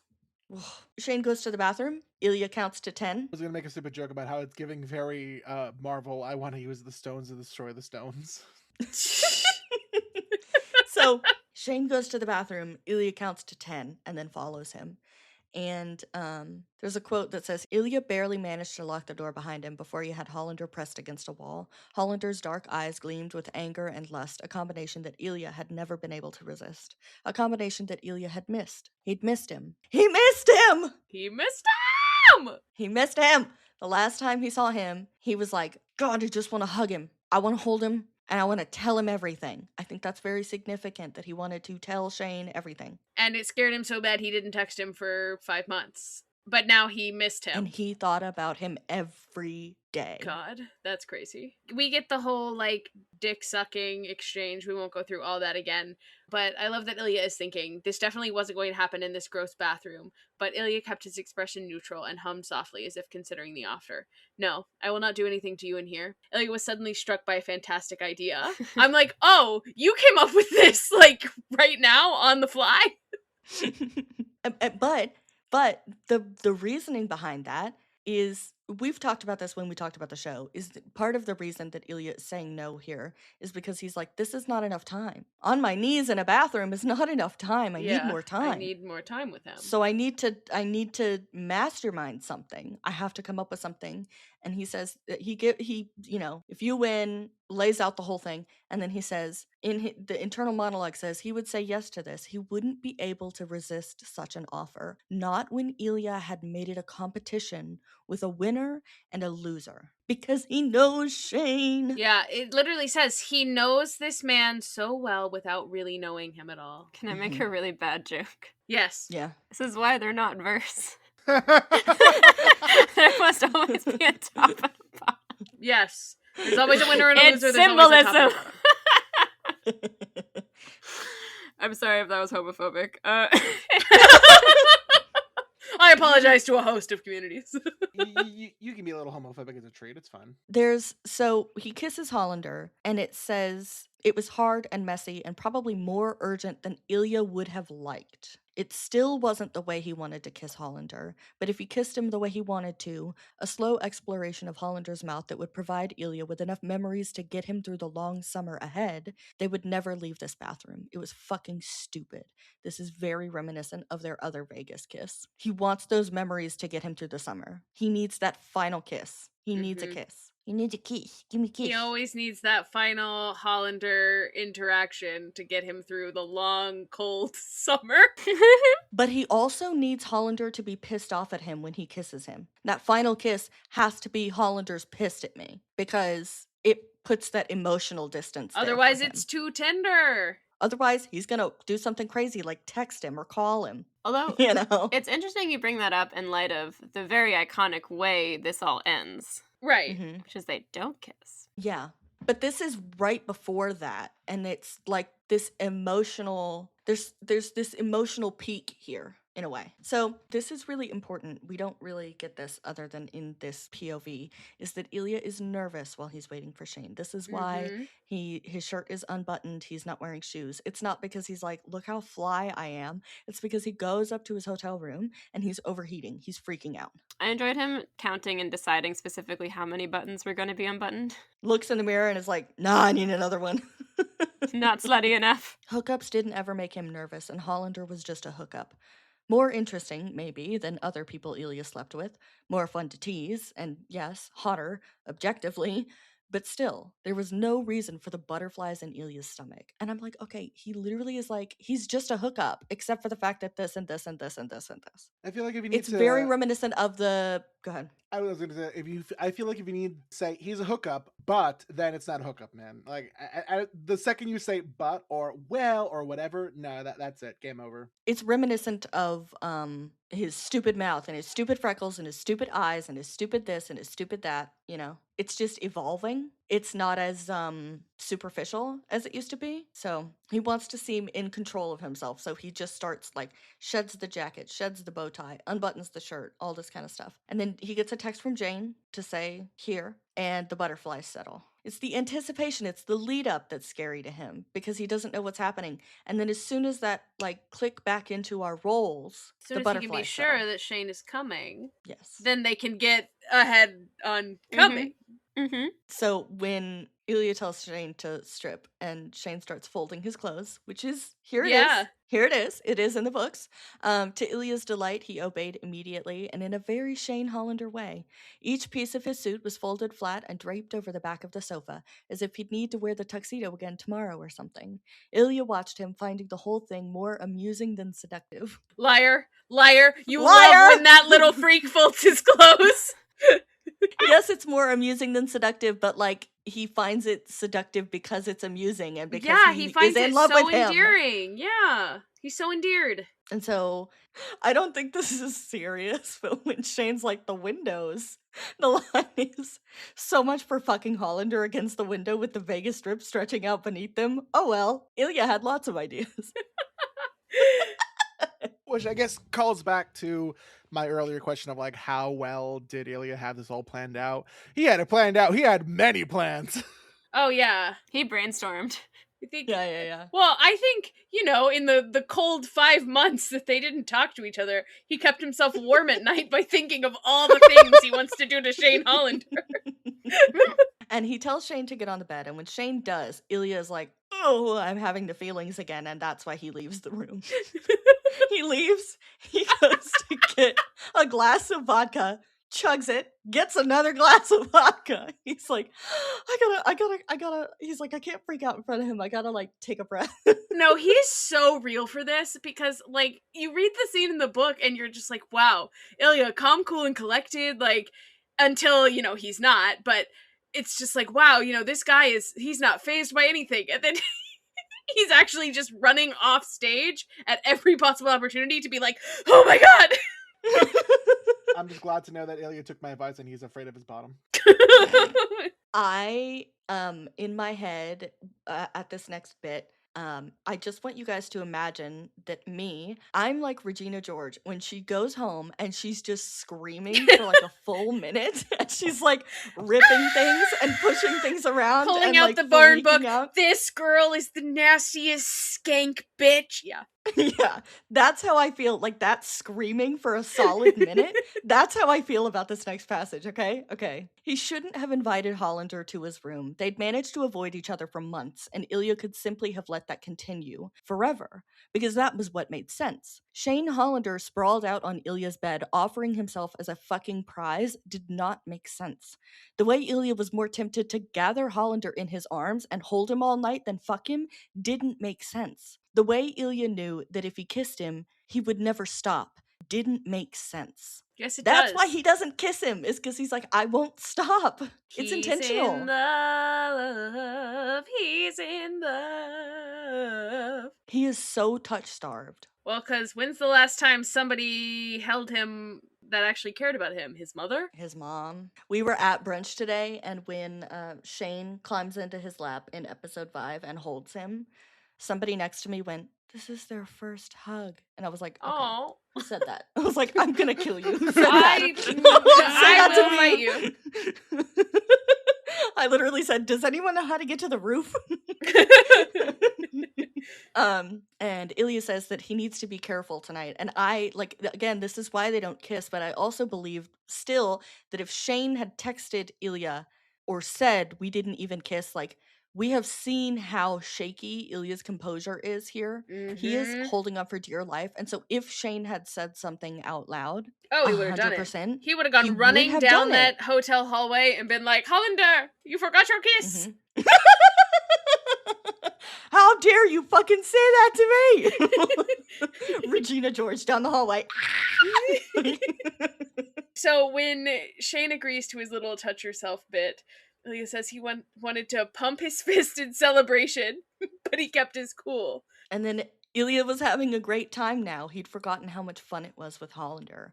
What the fuck? Like, bro, Mal did text the group and she was like, guys, I just finished reading the remix and doing my notes on it, and it's basically just quotes, which is accurate because, like, my gob is smacked. My flabbers are gasted. Like, I don't have words, guys. No, like, just the level of down bad-ism that is happening from Ilya's end here. It's just like, man, I didn't know you had all that going on. I love being in his head. Oh, so do I. Yeah. Especially because Heated Rivalry is Shane's book and The Long Game is Ilya's book. And I will stand by that. My flabbers were not gasted, but I think it's because I literally finished reading The Long Game yesterday. So I was like, yes, of course, this is what Ilya's head is like. Yes. Yeah. So this is like our first glimpse at lover boy of all time, Ilya Rozanov, because, like, he hasn't let us see this side of him yet. And, like, he doesn't really in the book until later when he knows that it is safe for him to be this lover boy of all time. But like, this was happening. This was in his head, and he was just like, damn bitch, you live like this? I actually feel that about both of their heads. Like, I read about all of Shane's shame, and I'm like, God, like, I can't believe you live like this. And then I read all this, like, down bad with nowhere to put it, and I'm just like, God, we could actually combat this, both of you, and if you just would talk, have a conversation, tell each other you like each other. Which I know we can't because hockey, but, like... Yeah. And again, like, as soon as Shane starts to touch himself, Ilya is mesmerized, he's impressed, he's so turned on that he's having a difficult time staying cool. He was leaning forward eagerly in his chair, and he didn't realize it until Hollander opened his eyes, catching him. He's like, oh, he caught me. He also kind of forgets English, so there's lube in the drawer.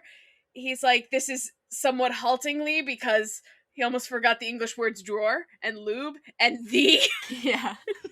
Which is interesting because in Russian they do not have the and a are not words that they use. Articles. Yeah, articles. There you go. Thank you. So that's why, like, when he is speaking English, those are words that he typically drops because they don't use articles in the Russian language. It would really make sense for him to say something about, like, there is lube in drawer. Mm-hmm. Yeah.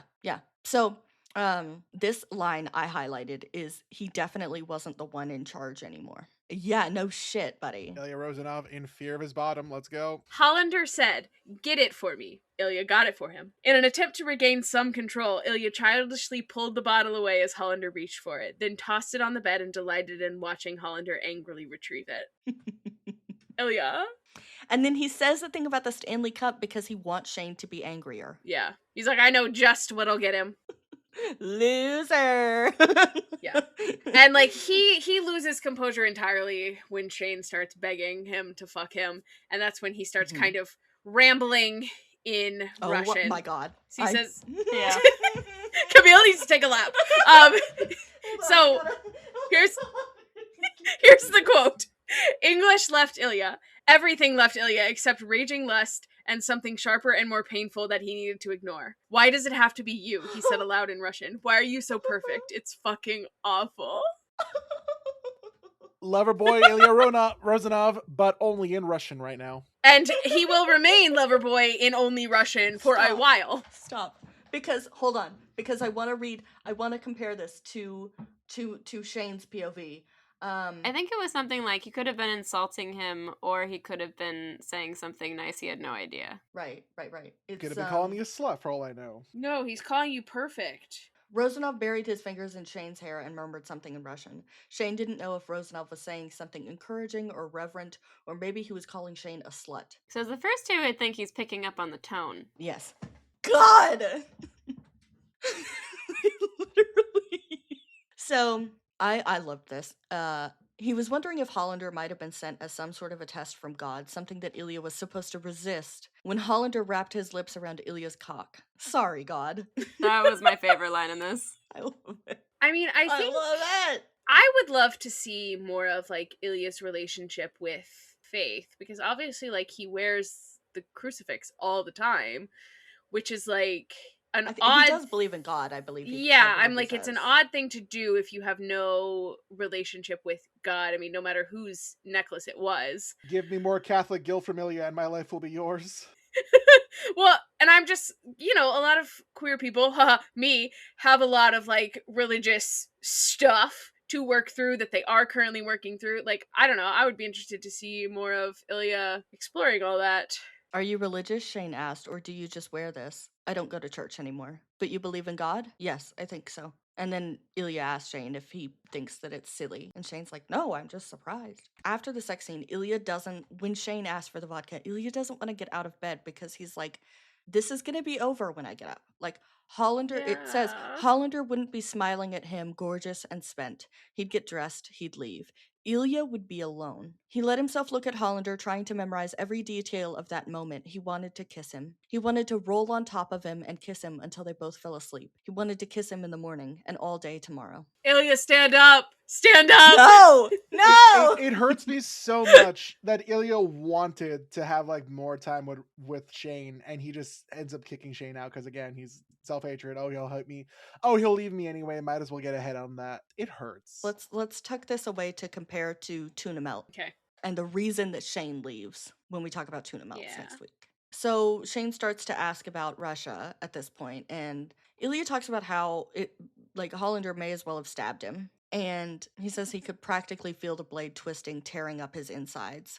And he hopes that Shane doesn't notice his shaking fingers. And he wants to tell Shane everything, but instead he closes his eyes and says, I should sleep. Because that moment, he's like, I don't want this to end. And then Shane says something about Russia, and there's a moment of like, there it is. Moment's gone. Shane reaches out. Ilya pushes him away. Bids for connection. Bid not met. Bid not met. And that's, I mean, I think Emily might be onto something with the, like, Shane has learned that, like, we don't do this. We don't pillow talk. We don't have these fun little after sex conversations. Like, we leave, and that's what we do. Yeah. There's something also with the neurodivergence of it all where, like, rejection sensitivity is a thing. And I think a lot of people who are neurodivergent have trauma of, like, not reading social cues and being rejected and then, like, all of that. So I feel like it could also very much be a, like, oop, he said, okay, I got rejected. That means I'm being rejected. I got rejected for this thing, which means I'm being rejected. Yeah, Shane has an issue with, he very clearly communicates, like, not here, not now. But then he also doesn't read that from people very well when it's on the other side, when it's coming at him instead of that's what he's saying. Not now is that. Like read by Shane as like a no. Not ever. Yeah. Right. Shane understands in his own context that not now means not right now, not in this place.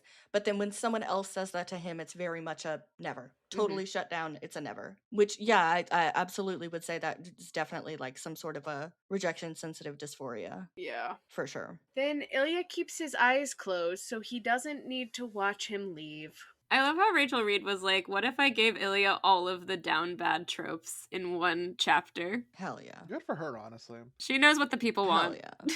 She knows what the girlies are here for. Like, Ilya Rozanov is a man written by a woman. The girlies want lover boy of all time, Ilya Rozanov. Yeah. Robert, any thoughts? Having this extra chapter to give, I mean, like, I obviously knew more or less, or at least I could get a better idea of what characters were feeling because I saw the show first. But having this extra chapter to relay that same scene, but through Ilya's very fucking down bad eyes, I love it so much. Yeah. My main thought on this was in like a lot of romance books are dual POV, and it's always an interesting choice that needs to be made sometimes over whose POV gets which things, because some of them are really clear and some of them are a lot less clear. And the rule of thumb generally is like who has the most at stake, and that's whose POV you pick. And again, maybe this was just because I was coming off the long game, which definitely could have biased me, but I actually, reading the Ilya POV, was looking back at the Shane POV, and I was like, no, I'm glad it was Shane. I'm glad that's the one that's in the book. No, me too. Because I feel like this is too Loverboy down bad for where they are at that point. Which, like, not obviously... even where they are, but where Ilya wants you to think they are. Or where Ilya wants Shane to think they are. Yeah, and I also, like, I don't think the audience needs to be clued into that just yet. I think we have enough of the clues to pick it up, but I think there's a kind of exhilaration in reading, you know, where you're like, ooh, I'm seeing signs of down bad. Can't wait till they break through. I don't know. Yeah. Again, maybe this is the ace in me, but God, I love a slow burn. Yeah. No, too early in the book for the down bad. If they're, for me, like, genuinely, if it's well written, if they touch, I'd like maybe once physically, like hands within like the first 200 pages, that's my kind of book. I'm thinking Elizabeth Bennet and Mr. Darcy. And the hand flex. Yes, although I'm trying to think of a really good example. Every book I've ever read has fled my mind. Anyway, I think about like Kate and Anthony from Bridgerton. Oh yeah, they had such good, that was the physical, they're like physical chemistry and the yearning that came through so palpably. I have not experienced that in a non-book form in a while. Yeah. But there's a moment where they walk past each other in the very beginning of an episode, and as they walk past each other, their like pinkies nearly brush. Like their pinkies stick out a little bit and nearly brush, and I was just like Yeah. Yeah. But anyway, I have this saved somewhere because I've posted this so many times in my writing group chat. But you know the meme of like it's about the cones? I have it where it's like it's about the yearning. Yes. Yes.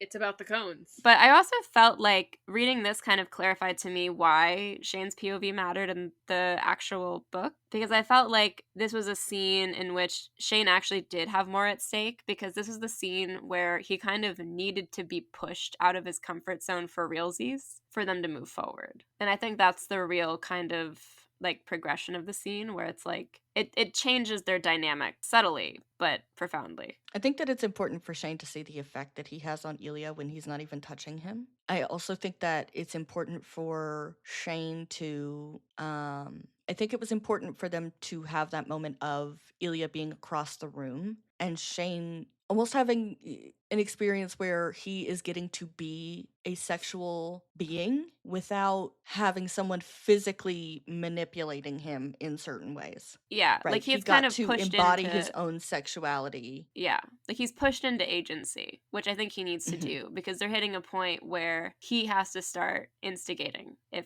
they're gonna move forward. And I think at the beginning of the book he wasn't ready for that, but now he is. Any other thoughts? What a collection of just stuff. They keep putting these boys in situations. Keep making these gay boys gay. It is fun to Wow. read the same sex scene twice.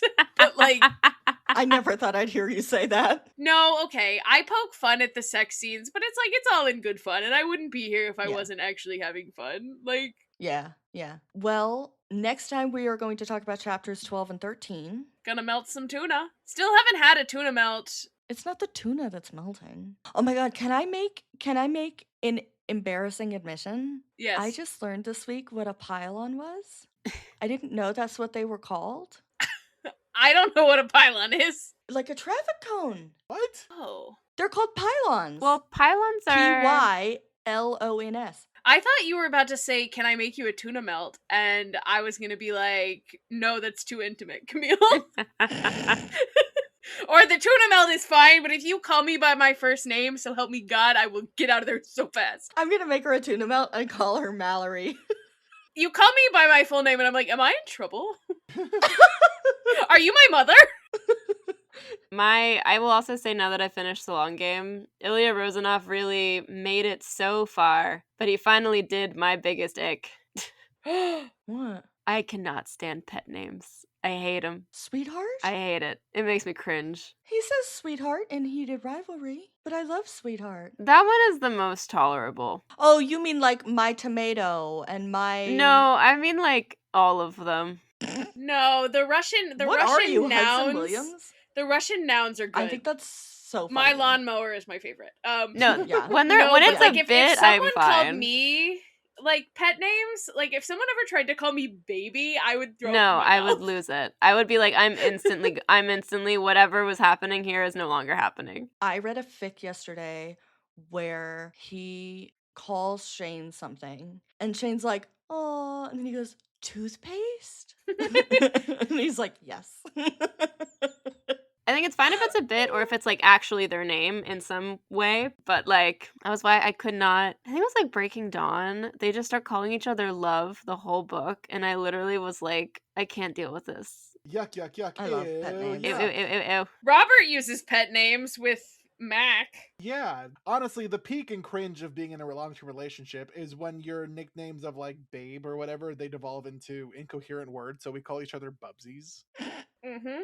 I love that interview of Hudson Williams where they say, where they're like yes or no on pet names, and Hudson like clearly doesn't understand what a pet name is because he starts saying, come here, cat.